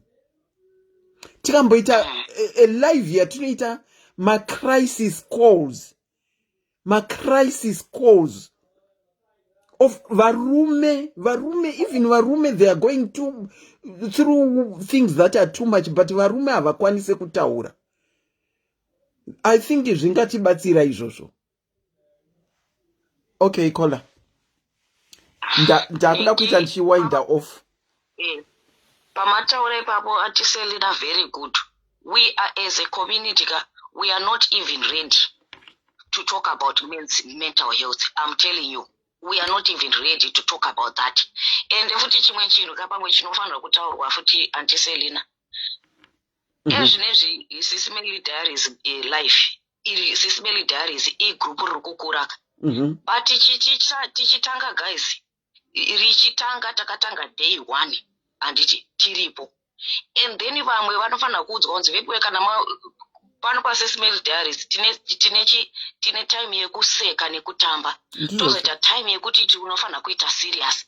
People are going through the most since kubva last year chaitikada kutarisa kuti mental health dzevanhu kubva last year nenyaya dzemacovid, kuluza hama, kuluza dingi, hatisi kukwanisa kutravel, hatisi kukwanisa kuita sei. Guys, this is not a joke. It's not a joke. Nhasi ndarwadziwa idini, ndanyatsokurwadziwa chaiko ameno, because tikada kutanga kutaurawo kuti what we are going through, but I will tell you this kuti isisi kwatiri kunoku it's 4 a.m. Okay. Auntie Selina, makamuka na 4 a.m. muri pa live na 4 a.m. Makamuka na 4 a.m. ndiri pa live ndiri kutandara, but the reasons why I'm up like izvezvi munotoone reason. Ndinotoriwo nedzimwewo mahealth issues ekuti anototitadzisa kurara, muri kunzwa, and we are medicated, tinotoriwo pamapiritsi and all that. That's why I got so emotional when this woman was talking. But you guys, you don't know, vanhu munenge muchiona this woman here for example, anenge atorimo zvaataura kuti zita rako rinenge riripo, handiti maybe she will be commenting and everything nekudidi, but hatisi kuziya, but nhasi taakuzoziya situation yake. Now we know her situation. Let's be kind, Vedwe. Let's be kind. Don't be quick to judge. No, I guess as we go on and educate each other, tinononoka kubata, vamwe vari slow kubata, vamwe vari quick to kubata, vamwe vane moyo isinganzwire, vamwe vane moyo inonzwira. Saka I think maita basa kola vachange vachidzidzawo kuti kana munhu achitaura story yake ukaiteererawo kabanga mangwana ndiwo uri musame situation, exactly same situation neyauri kudismissa iyoyo. Saka vachadzidza havo, vachadzidza. Aiwa ndizvozvo, tinongoti pamberi nerudo, pamberi neDiaries Vedwe makatikoshera. Love you guys, take care. Thank you so much, Auntie. Okay, it looks like nyaya haiperi, but I'm going to talk to Sis Melly and suggest kuti pamboitwa live ye crisis, men and women in crisis, yekuti vanombotaurawo zviri pamwoyo pavo. Asi for today, let me take this caller as my last caller and then I will close up. Tinokuchingamidza pachirongwa Sis Melly's Diaries. Ndokumbirawo kuti radio iri kumuseri kwenyu dzimwe.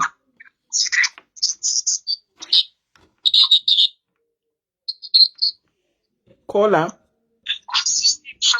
Hello? Caller, ndokumbirawo radio iri kuseri kuti idzimwe. Ndadzima makundinzwa. Ndiri kukunzwa. Married or single? And this is maswera sei. Taswera maswera sei. Maswera sei. Taswera maswera sei. Ndaswera zvangu andiseli. Topic yedu yanga iri married or single. Ndikuita feedback. Ndikuita feedback kubva kwamuri stereo. Ndikuita feedback. Yes. Because ndiri pa loud, okay, rekerti dada. Visai pa loud. Nakundinzwa zvakanaka. Inini handiseli ma-stories ari apa ka, but ndine story kangu kana ndinoda kusharewo. Okay. Handizoti ndobatsirikana kuti mondiregerawo shona yangu inenge ati tize mbijana. All right. Because ndiri half yemarudzi. Okay. Ndo zvakadaro. Ini kukura kwangu ndaka in a very abusive family, yeah? Okay. Sorry caller. Ndimbokubatai ndikurumidze kukubatai muromo. Iri kuenderana nezvemarried here or single? Zviri kuenderana, but ndoda kuti muunderstand kwandiri kubva, because izvozvi ndina Gilbert watakambotanga kuchikoroko tika because of situation. kwakudaro ndandazoroorwa ndatombogara ndiri mumarriage zvapera again because of sex.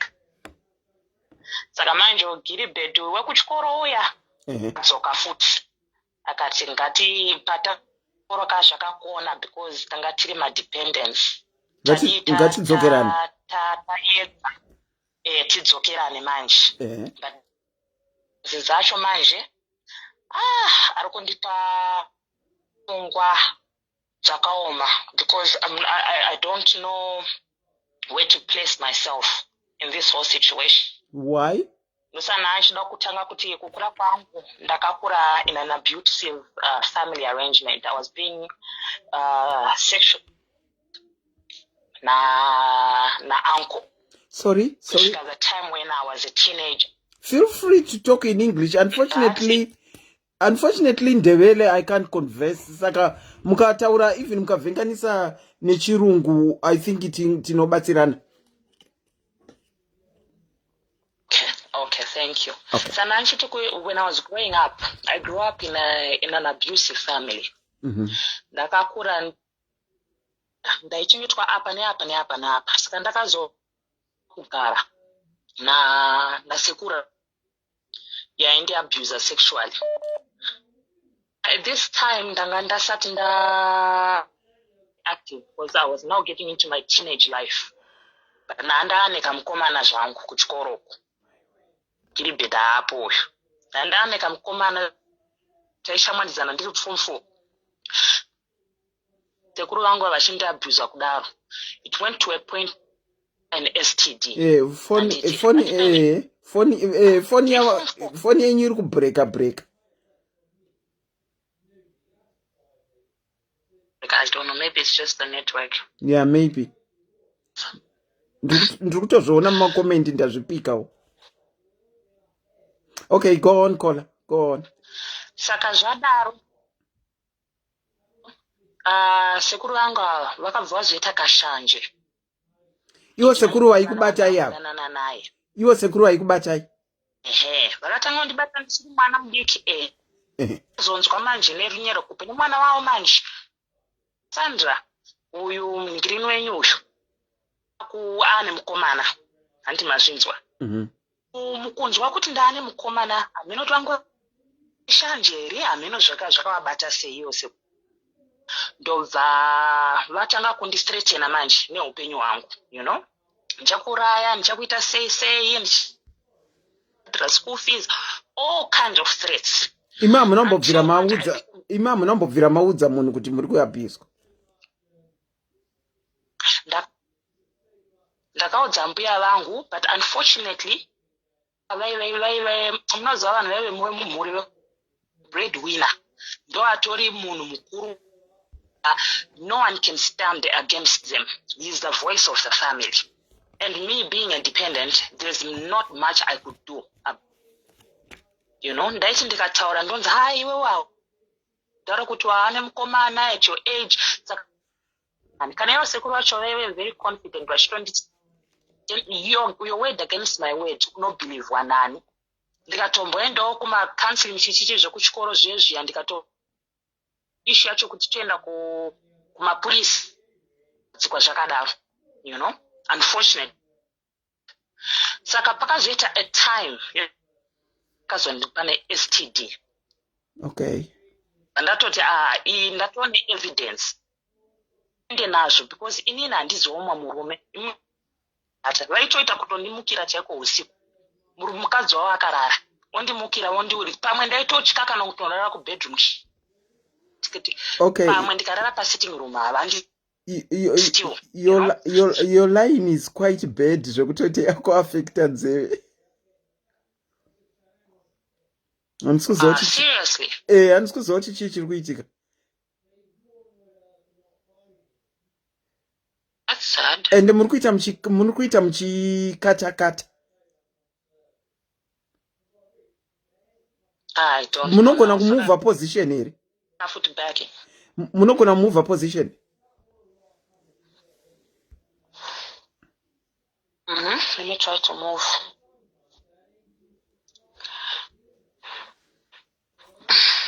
Yes. Mabvisa muri pa loud. Ndabvisa pa loud. Let me reduce my volume in. I'm hoping the callers would hear. Imbotaura ichinzo. All right.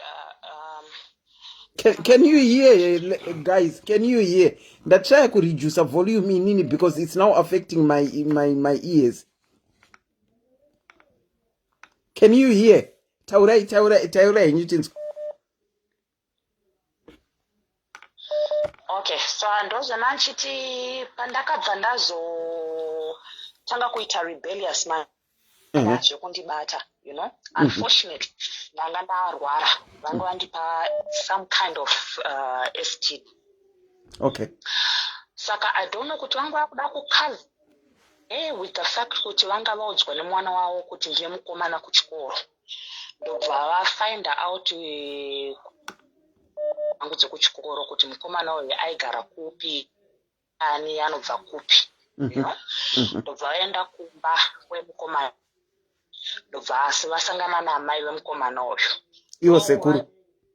Ndokuvaudza kuti ndosekura vakuti mwana wenyu ndiye arudana nemunhu. Muri kuziva here kuti muzukuru wangu ane chirwere ari kurapwa izvozvo, so ndiri kupay a lot of money because abatwa ane chirwere. Ndivo vakandipa chirwere ichi, you know. Mai vemukomana zvakavavhiringa because it's just about to finish form 6 yake. Kombuya vanokuitawo chirwere. Hazvandizivi, handizivi zvangu because vangu vakaroorana kahandizivi. Okay. Bedroom now. Okay. So, after that said and done, by that time, vangu vasinga komana aindida zvekuti akatovaudza mai vakandira kamusikana kangu vakatotishedza mai vacho akatiti munoziva kuti teenage sex, you should abstain. I don't mind kuti muri shamwari, you know, you hang around, but don't indulge in sexual activities. And I do and things like that, you know. But from the time sekuru vakaenda kumba kwa mai vemukomana wangu vakabva vandivenga vakatoti I don't want to. So vonetsawo libedezvo zvapera tichiri kuchikoro kawo ndakakaedza kutaura mai vangu ndokuda iwo chingondiudza chokwadi, ndiudze chokwadi chako. But zvakandiremera because but still I had to swallow myself, my pride. Ndikamuudza kuti zvakamira so sekuru vangu so and this issue hakusi kunyepa, but ndiani ndisekuru vangu ichokwadi ndaichova muhospital ndovakatondirapisa and so forth, but kune hama vari kuvaudza vangu ndiandipa chirwere ichi. Zvandira ndokuda zvakadaro, it's okay, but then problem is my mom because havasi kutomboda kuti iwe neni tiwanane pamwe chete because vari kufunga kuti takutotoindulja activities. But you and I unoziva kuti okay, we continued until eventually kuti tichiri kudanana ndopusha kuti mwana wavo vamuendese kumhiri kuchando so that she could just, you know, ndobva aenda zvake ini ndo ndasara moved on. Ndaita move on kudaro nababa vevana vangu vekutanga apa nandatokura ka ndatotiza kuZimbabwe koko. I think mukutoona nenhamba dza country ndatiza kuZimbabwe koko one dzimwe hama dzangu dziri kunyika kunoko vana ndatanga afresh tanga kutoti one away from that side of my family. Ndasangana na baba vevana vangu kunoko ndisina kuroorwa zvangu but ndoandaita kunoko tu vekutanga ndaita vana vavo zvapfuura izvozvo hatina kuwanika pamwe chete. I was a single mother. after about 4 or 5 years or so ndasangana na ex-girlfriend wangu uyu. Ndokuda zvakadaro vana ndinogamuchira ndoku so forth and so forth. Akatodzisa mari akaita everything roorana. Tagara paya 4 years into marriage. Ndakaiona yese. Murume uyu aive mukati chiko serial cheater. Murume uyu asaone pane dress kubva ainokwirana kubva kuno kwirana my co-workers anything he would have a CS and I would always find out about it. Actually and confront vachindudza kuti ndo yese wewe unoya kunyuka kuno kuchitorera varume vedu kokwenyu koko kuZimbabwe varume vaperere, things like that. So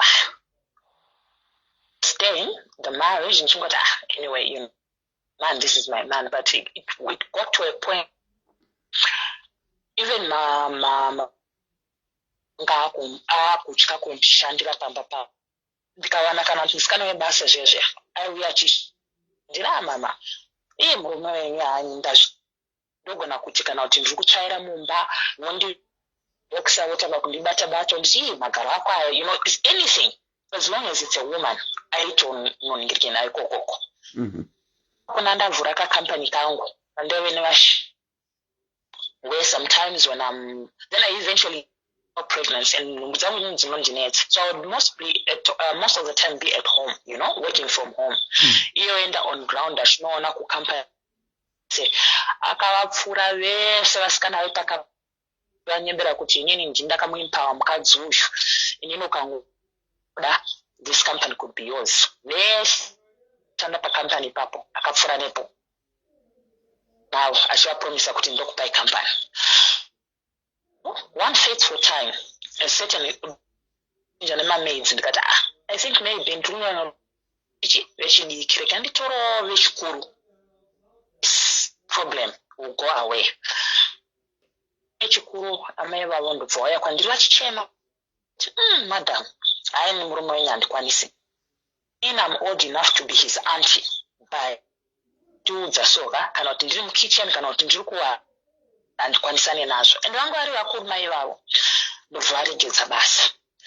I swallowed again ndikati maybe I should get one of ekumusha uye achimubatsira pamba because now I put to bed ndaane mwana ndodzokera manje une vana kumba ndandaenda kumusha murume wacho ndikanotora musikana webasa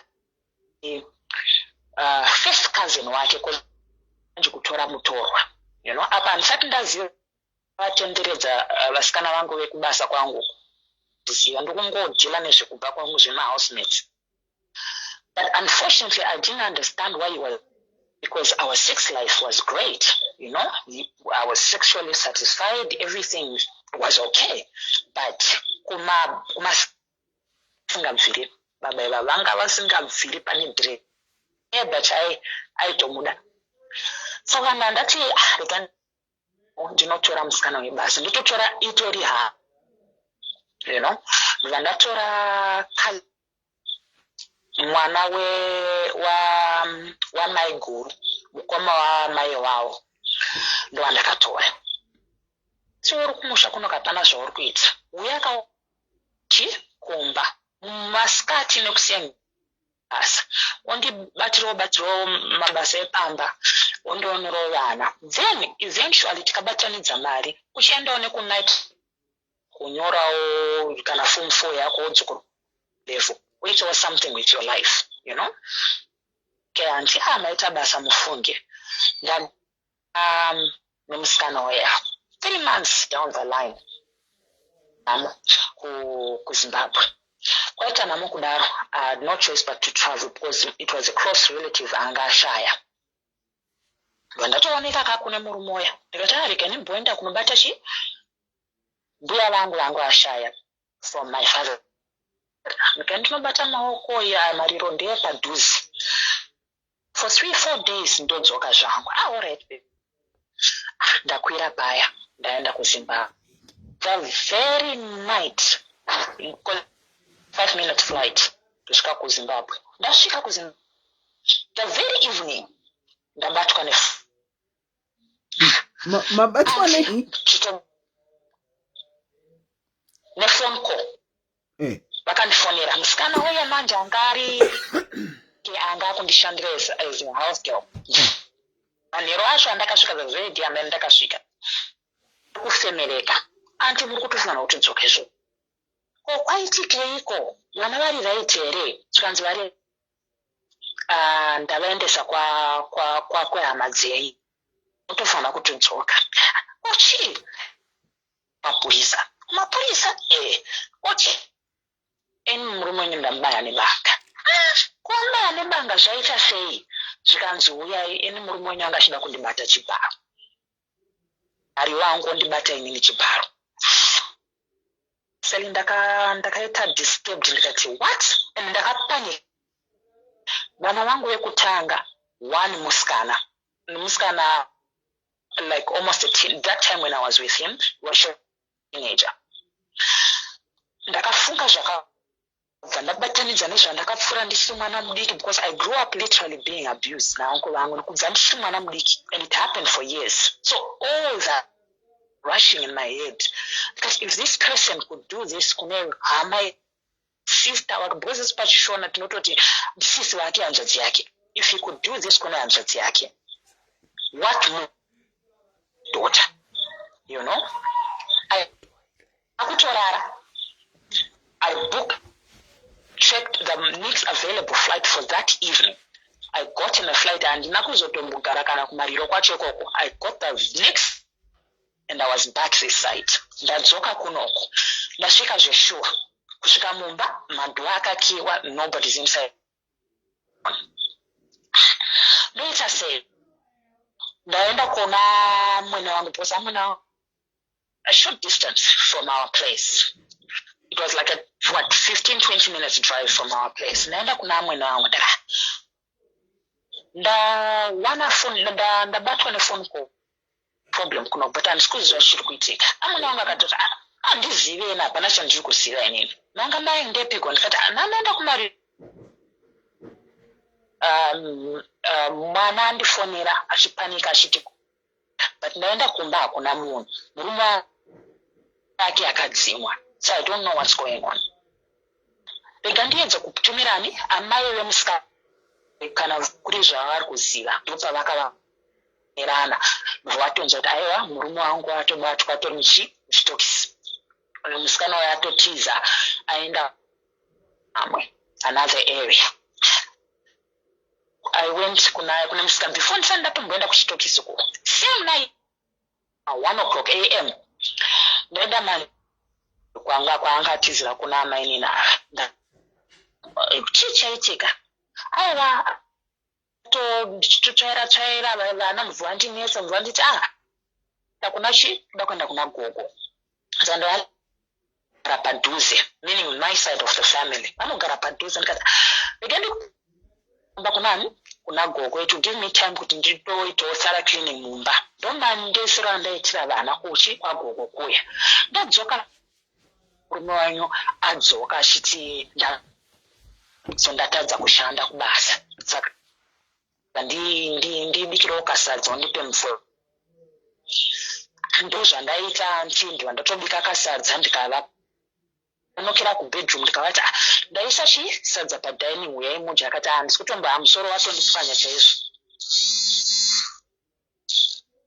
hanzi akatoti musoro wandipwanya chaizvo ndiri kutotadza ndingopinda muno mubedroom ndite sei undipe sadza mubedroom ndikati mubedroom akati yangu here ndanzwa nemusoro ndiri kutotadza kutosimudza musoro chako handindo mapinduro andakaita anti ndapinda mubedroom muya ndikatonzi ndikuda kuisa tray ndine tuma night stands handiba kuti iya ndiri panight stand paya kuti ndigadzike ndinonotora nemvura ndobva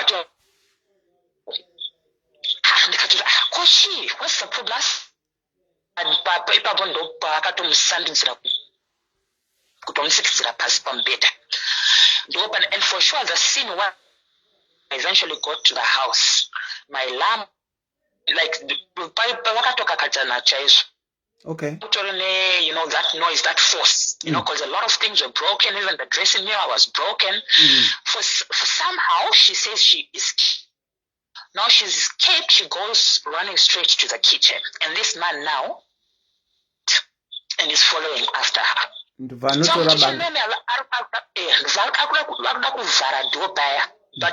know, being a man, because my ex giant was a very huge man. So the next thing that came to our mind was bangarangari. Vatora bangaria. Abamun. Nakara kupfeka. Tora bangaria ndubva steba pachi paside padumba. Ndakapinduka nechando. Zvakawanda. Ndikati, are you sure? Kana mufunga kuti ndiri kunyeba. Izvozvi so tikatoenda nekumba kwenyu. Mashi blood pa kitchen counter side nepa door. Because handizive kana ndavauraya kana chi, but the next thing I straight kumapurisa. Okay. Kandaenda kumapurisa. So apparently there was a lady that was police station who attended to our case. So she was scared that you know, anga kuchika kuti analasa muchandichi imede muchandiso kuita sei kundiuraya kundibata chibado kundiba said no pinda muchimu police car. Tinoona kuti situation yakamira sei kana we'll know the way forward after. How they went there and all that. Hold on. I am aware she's breaking up. Ndamboshi point up kuti vari kubreaka up. But we are now into the story, so let's be patient and just continue. Endelea nyumbe. Hello.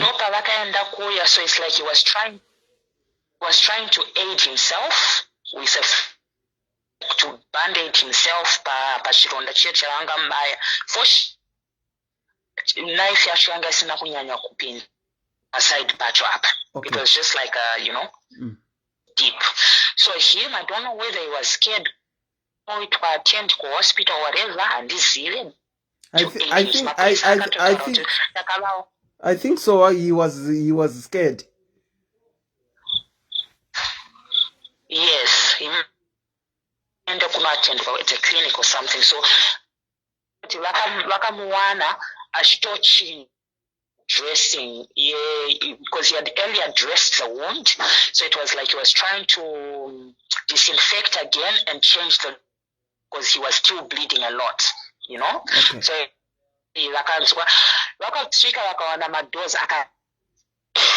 but the scene was still the same. All the panika and all the bloody stuff was still, but Noka, they didn't get, but they could hear water like a tap running behind at the bathroom window. That's how the police decided to break, because they didn't know whether Muna Afa kanotanyanya kuita injury, you know. So they managed to break. Akatona munachoni bathroom ari kutry kudressa wound yake yaya. Ropa vakabva resting you so and whatnot. Vato so vaenda naye ku police. So by the time ndakazosvika early hours of the following day, at least I think kuma AM, you know. And hearing this girl telling me this story, heartbreaking for me, because this is a man I had trusted my children to be, especially my daughter, knowing what I had gone through with my abuse, with my uncle and all that, and for him, a replay of my past pains coming back now with my own husband, you know. Yeah. Panicked and the other thing that came to my mind is ndakafunga zvakawanda zvisingai, andina kuzombogara kuti ndinzwe zvavanga zvako wangu nechichichi ndakabva ndangopinda motikari ndibva ndaenda straight kwambuya vangu kwanga kwaenda vana kuya atondita mauya ko why you can chakuma 4 or kuma 5 kuseni kuti makaenda kuZimbabwe kunhamo ko chii chaitika because now I was panicking, you know. Ndatora mwana wangu ndikati mami has anything happened to you? Has your dad on places? Has ndakapanic and tell you about it. You know, because I didn't know what to make of all this because this is a man I trusted so much. Yeah, mama kufunga kuti pamwe zvakaitika kwamuri zvaitika kuvana venyu. Akuitika kune kuzvakatomboitika because if he could kune hanzvadzi yake. She was in her 20s, but if boundary onobata hanzvadzi to the extent whereby she had to abaya banka chairo. What of my young girl who can't put up a fight? Yeah. What if he had threatened her? What if, you know, it was just what if she was being threatened the way I was threatened, kutuka tawara ndokuraya, you know, things like that, all that started playing in my head. Apa kudara ndineka mwana kacheche because mwana wangu last 6 months. Ndakafunga zvakawanda. You know? Then ameno zvakazo kumuri kwao pachibhuru kone hanzvadzi yacho. The next thing I knew, he was released, okay, with a strong warning apparently. Whether vakabra ameno. Ndashama the following day munhu adzoka kumba. Saka ndakatomboti kuna mbuya vangu chimbondi kumba yako until I see what's going on kumba kwangu. And I didn't even tell the hama dzangu kuti chii chiri kuitika. Nangoti kune tika murume wangu asikudzwa zvakanaka, so I had to quick, you know. But I think mbuya vangu in the lines because she saw the way I was. Are you okay? Has anything happened? Following day, ndashama munhu uya adzoka, you know. Wangu una like, you know, feeling, no baby, I can explain. Now, you know, I felt numb because I didn't know I could hear him talking, but I couldn't understand say to me because I was in shock. In short, I was extremely shocked. Arikutaura, ndikunzwa kuti munhu arikutaura, but the next thing I remember, ndakatora verse kwanya nayo kumsana. That's all I remember. I felt like I was in a trance, of like happening to me, you know. Ndabuda mumba ndanaenda kubasa that I need to get away from this scenario. Reka ndimboenda ku office kwangu, ndimbonozvikira mu office. As if it was ndikusvika kubasa kuyo ndikatoudza dzangu pa reception ndikati I don't want to be disturbed, I'm not taking calls, I'm busy, I'm in the office. Akati madam, I know that be disturbed, but we were waiting for you to come in. You know, it's been a while you've been around. Then Kochi, there's a very pressing issue we need to talk to you about. What is it? Is it something personal? We're 3 of us, we need to talk to you about it. But I hope of my time because I'm busy, because I wanted to get away from the whole scenario, you know, and come to my office. Lapinda my office, the receptionist starts crying. And madam, nina angu.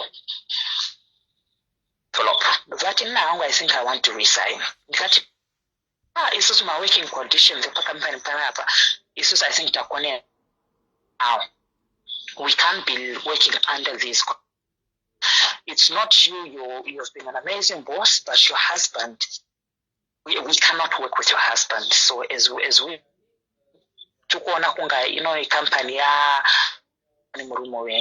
saka my working conditions murume wenyu ari kutipa isati sakwanisane nawo, saka ini colleagues angu we've decided to say tiresign zvedu. So again my husband aitachi madam, sorry to say, but now that was the other one. Nangu rega ndikudza murume wenyu isusu anotiudza zvakadai apa asikana vane ma relationships na boy vanorarama bosi vachipromiswa vachiitirwa zvavanoitirwa. But inini I took offense because murume wenyu akada kuzviforsa on me. Akandithreaten akati, you think your stay at this company will be long, it will be very short-lived, because if you want to keep this company you have to do as I want. How these other female employees have managed to sustain their jobs for so long. So I came here to work as a profession. That was the other one. If we cannot be happy, then our jobs are at better to wait to say hunting a resignation and at least quality. I'm silly. Now imagine dealing with this issue. I'm trying to run to a place where I can think straight and have peace. I'm getting hit with this again. I quickly acted for an emergency meeting with who were available working that time. But those available, only the female workers meet the Valawoya. And I addressed. Apparently it was 6 or right or now having sexual what you call relations with making now 9.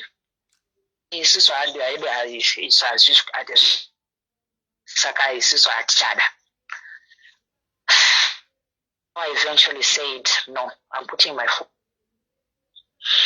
I remember I went in and not that day. I stayed for about 3-4 days until Manja Hamad. Why are you what's going on? You agents but you can you talk to us? And I had not situation and facing it was issue my maids. I can rectify it by getting somebody older. It was the same thing. Again, now it was the I tried to do this with. Now I'm going to Kubas and Rukunzwa. And now I think Shandiremera and but this issue to me. At Nakumbreta any finances, at no better any problems, which maybe and it was on point, but I didn't understand.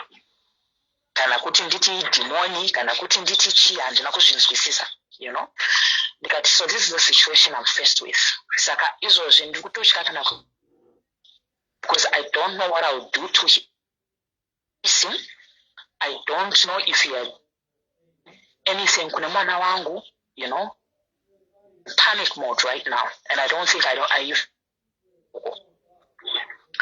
so that's how time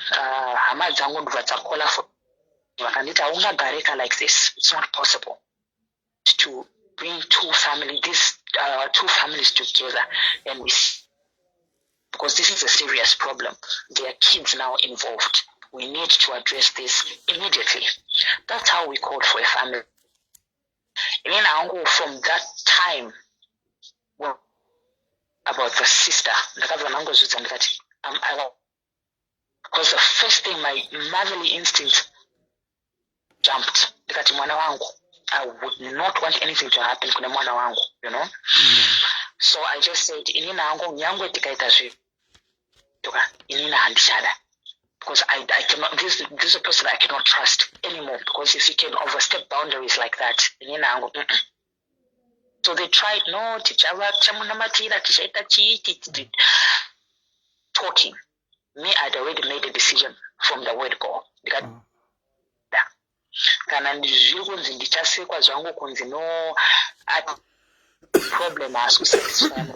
I then got that. Even after I divorced, I started getting that. Oh, makazo divorce. Say Yes, taka divorce 4 years ago. Okay. You know? Saka, where is he now? Andruita kunoko. Akasungwa kumiri manje. Aenda kumiri. Akati, no, I'm starting my life. Nini, wandiram. Azodi. Ndikati, it's okay, Shamara. Aenda kumiri koko. The next thing I know, 2000. I'm getting a phone from abroad. From a Korean, you know how these smartphones come with like it gives you the location of where the call is. So I'm like, this call from anybody in Asia, you know what I mean? Asia. From Asia. Oh. Yes. I'm being told in the call, it was no, something correctional, whatever. Please hold on for your caller. Okay? So you can.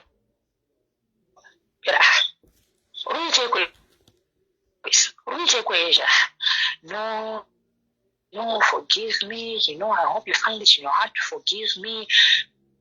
Prison. You're in prison. For what? I've just been given 10 minutes. And that's always I've wronged you, what. But I'm in prison. I'm still going on trial. I'm on trial. I'm still going to court. When I'm going to judgment, I will let you know, but just pray. Okay. I was puzzled. I tried to reach out to the family because remember, at the end of the day, so I reached out to his family and are you out? Asia. Yesterday. It's time for go to Johnny's. From Johnny, he's trying to connect you to my business. The phone went from an Asian in Munasungwa. So tried to make a follow-up. Then eventually, after about 6-7 months, I'm still going on trial, but judgment I'll be given that year. I'll be given judgment in November. You know, from there now, one things no, manje atezwa fonera kandita naye munhu wedu yakasentence kwa to 10 years, so wapiwa 10 years. So yacho kuti ndeye iko zvikanzi hatisi kuzi taura kuti mbosva yeye. So that's it. I let it go. I said anyway, I'm no longer attached to him. He's no longer my husband. That was like I'm in a week, you know. So back now to my current situation.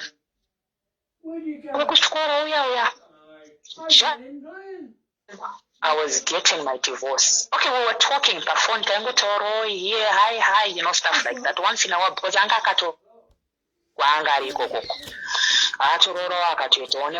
but we always, you know, kept in touch, like because of a high school group. Same group, my Facebook, and then the same WhatsApp group, that's how our numbers he just got. Then he started reaching out, and literally, I'm my issue, my marriage, that eventually led to divorce. Okay. So when he then found out kuti ndakazosiyana nemunhu wangu, he started like, yeah, you know, you've always been my, you know, my first love, whatnot. I would really love for us, you know, to our love, because we never got a chance to express ourselves and be together because of the circumstances. But now, problem with all this, I cannot trust relationship I was in 20 years ago. school. Okay. Saka muri kuti iye Gilbert wamuinaye uyu hamuna trust naye. Iye ndiye ari kuti haana trust neni. Why? Sure, the kind of person I've now. But where in the actual sense, it's influenced as much as he is independent and for himself and everything. He's okay. They come from a very well-to-do, and already with what we parted, mai vacho vachiziva kuti uyu mwana uyo akatomborwara chirwere ari kuchikoro. Amen. Isisu pachedu tinodanana, but there's always that issue of what if. Caller. Mati iye haana trust. And then you go on to say, and then you go on to say kuti munodanana. That's I don't know what to make of it, because can a person trust then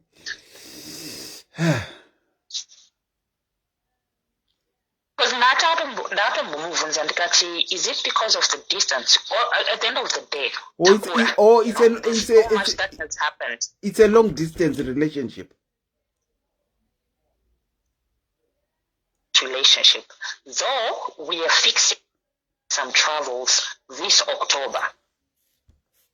Okay? We're supposed to meet for the first time in 20. So you've never met about marriage. She's been talking about. So you've never met since you parted back then when you were children, when you were youngsters.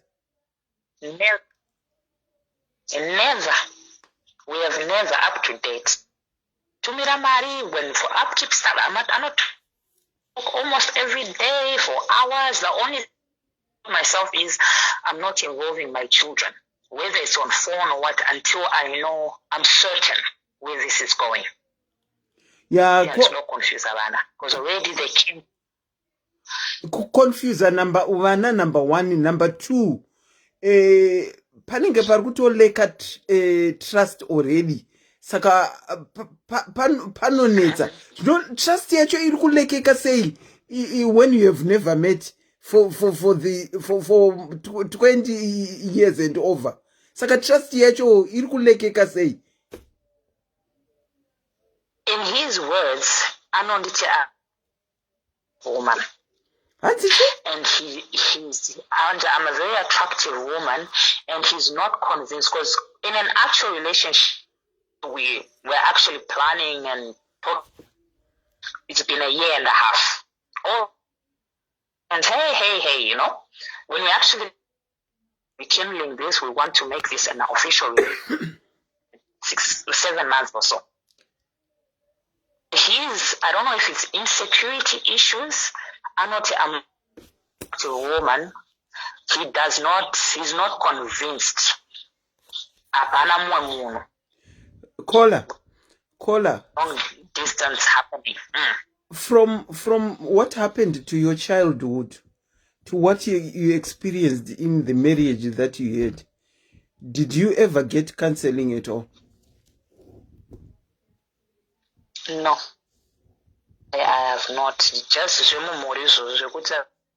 be fine. I've never. I would like. And with no counseling yakaitika, do you think you are ready to get into another relationship having not dealt with your past?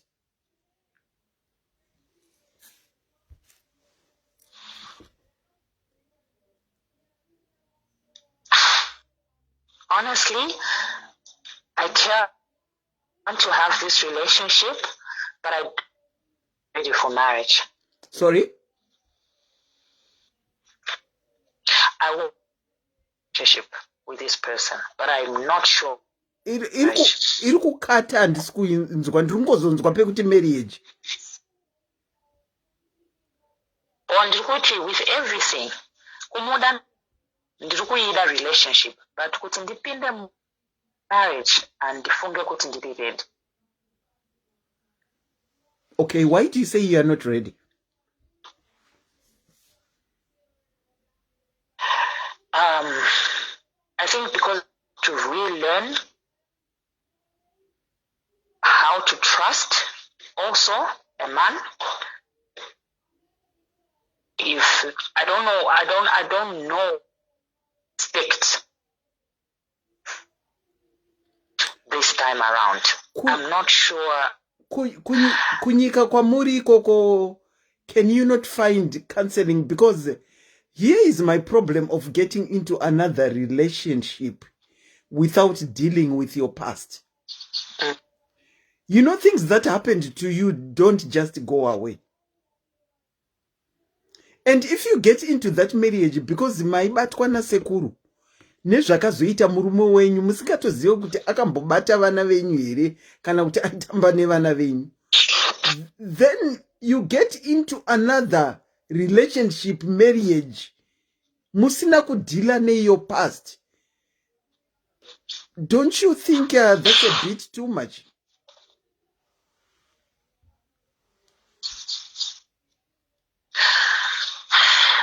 Honestly, I've never thought about getting counseling. I've moved on.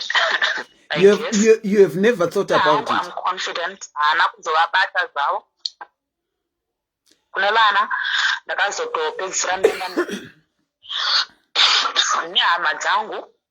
Doctors just, okay. Nothing happened. For the sake of their mentally and emotionally, because this is a man they were looking up to as a father. I end up counseling.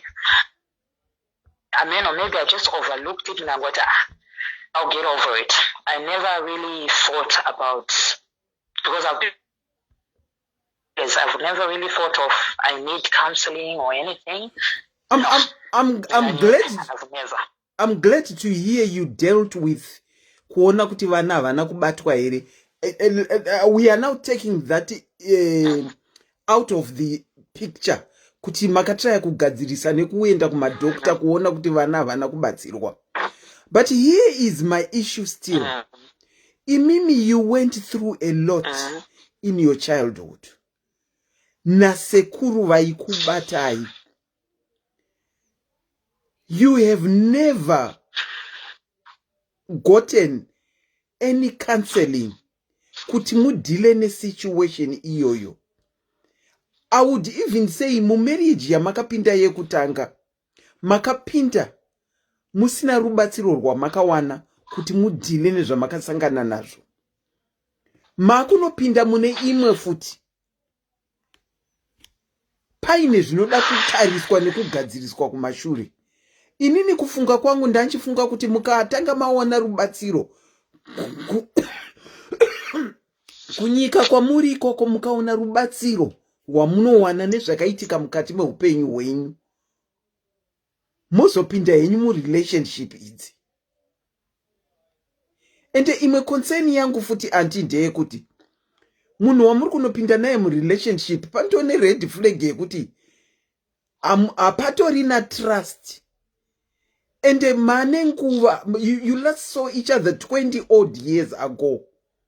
And you are going to meet for the first time kunana September, October.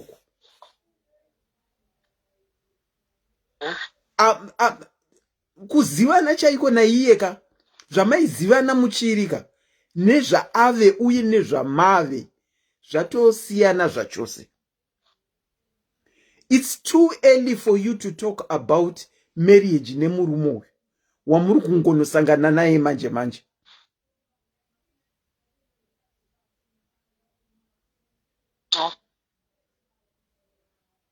Ndoma one rangu ameno kuti munofungei, asi zvakaitika kuhwana hwenyu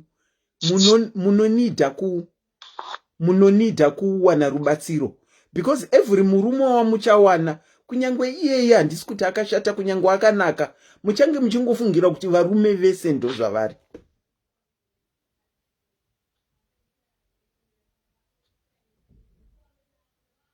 Amenoti muri kupanzwa here patiri. You know, I've never thought about that. You have never thought of that?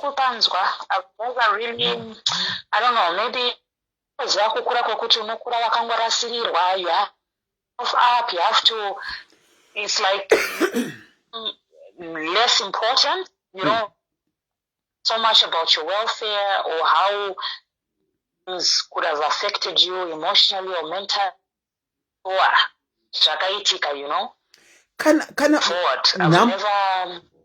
nhamo yangu hombe ndeyekuti ari kuluza trust nemi musati matombo tarisana maziso, musati matomboita ba, musati maonana akutoluza trust already. That's a big red flag. Maybe you need to sit down and look at what have mune makore manga Nicole? 37. Mune 37. Dai zvanga zvichiita mambo try kutarisisa mibvunzo yanda ndichikubvunzai and contemplate on trying to get help before you even sign yourself into this relationship, which is going to become marriage probably in 7 or 8 months' time.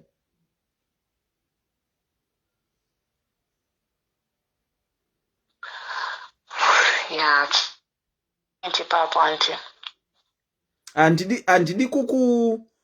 handidi kukunyeperai nekukuudzai zvinonakidza. I think you need to deal with past. You need to deal with your past first.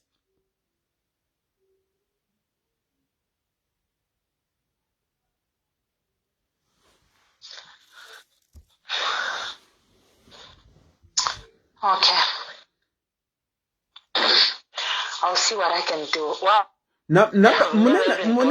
mune namba dzangu here dzisiri idzi?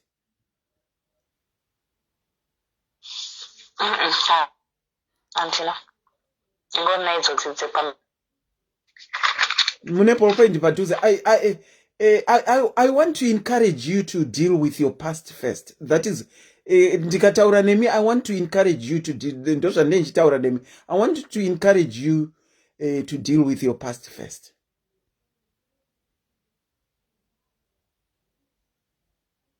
I appreciate Ansel. Then you go into this relationship zvakanaka, knowing kuti you've dealt with your past. Kana muine peni ndinokupai namba dzangu, tongwe encourageana kuti mutsvage makansela kwamuri ikoko, mudhile nezvinoda kudhilwa nazvo first, and then you get it out of the way. Okay. You can give me the number. I will put it in this other phone. Okay, it's +44. It depends on what number. +44. +44. 79. 79. 460. 60. 73. 3. 586. 586. Okay, so it's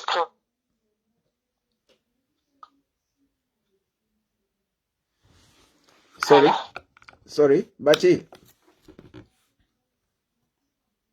Hello, and school. +44. +4479.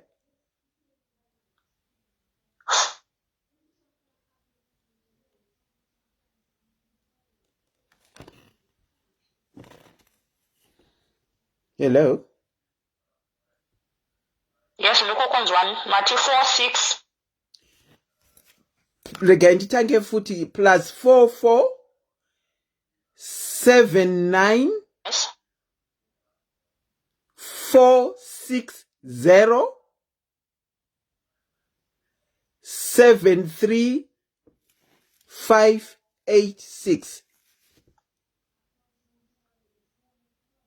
Okay, and that's bad, Auntie. Madzibata, Thank you so much. Mukandi WhatsAppira mukangoti deal with past, then I know whom I'm talking to. Okay. Okay. Okay, take care, caller. Hope to speak to you soon. All right. Thank you so much for calling. All right, thank you so much. Okay, thank you.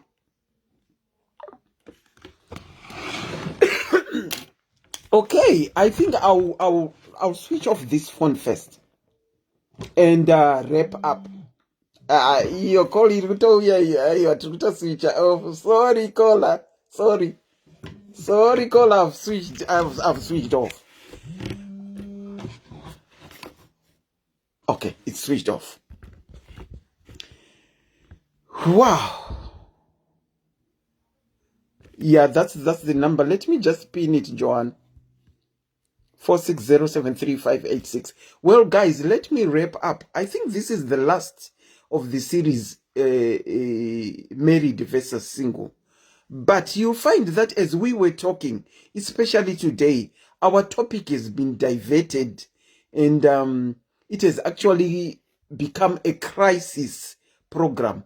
Saka, we are going to do, I think, a crisis program where people will phone in and say zvinhu zviri pamwoyo pavo zvakavaremera. I know Sis Melly vane program confessions, so it's either me or Sis Melly who will do the crisis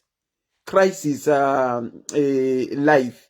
Saka tinogona kuti 1 week Sis Melly vaita, the following week ndaita. Saka thank you so much for tuning in. Taonesana, tadzidza zvakawanda. Vane nzeve dzekunzwa vanzwa, vane maziso ekuona zvatanga tichiona ipapa tichinzwa vaona. Weduwe even married life vanhu vakatakura. Weduwe masingles anotamburawo nekuonerwa pasi because masingle. Ndinongokutendai nekuchuna ini. Ndakunopedzisa kubikira Gilbert wangu. Ivaine manheru akanaka. Kune imwe live iri kuuya naSis Melly madekwani ano. Saka manya imuite zvamuri kuita, mugochuna into the live.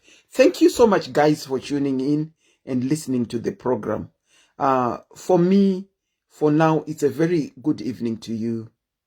Until next time. Thank you.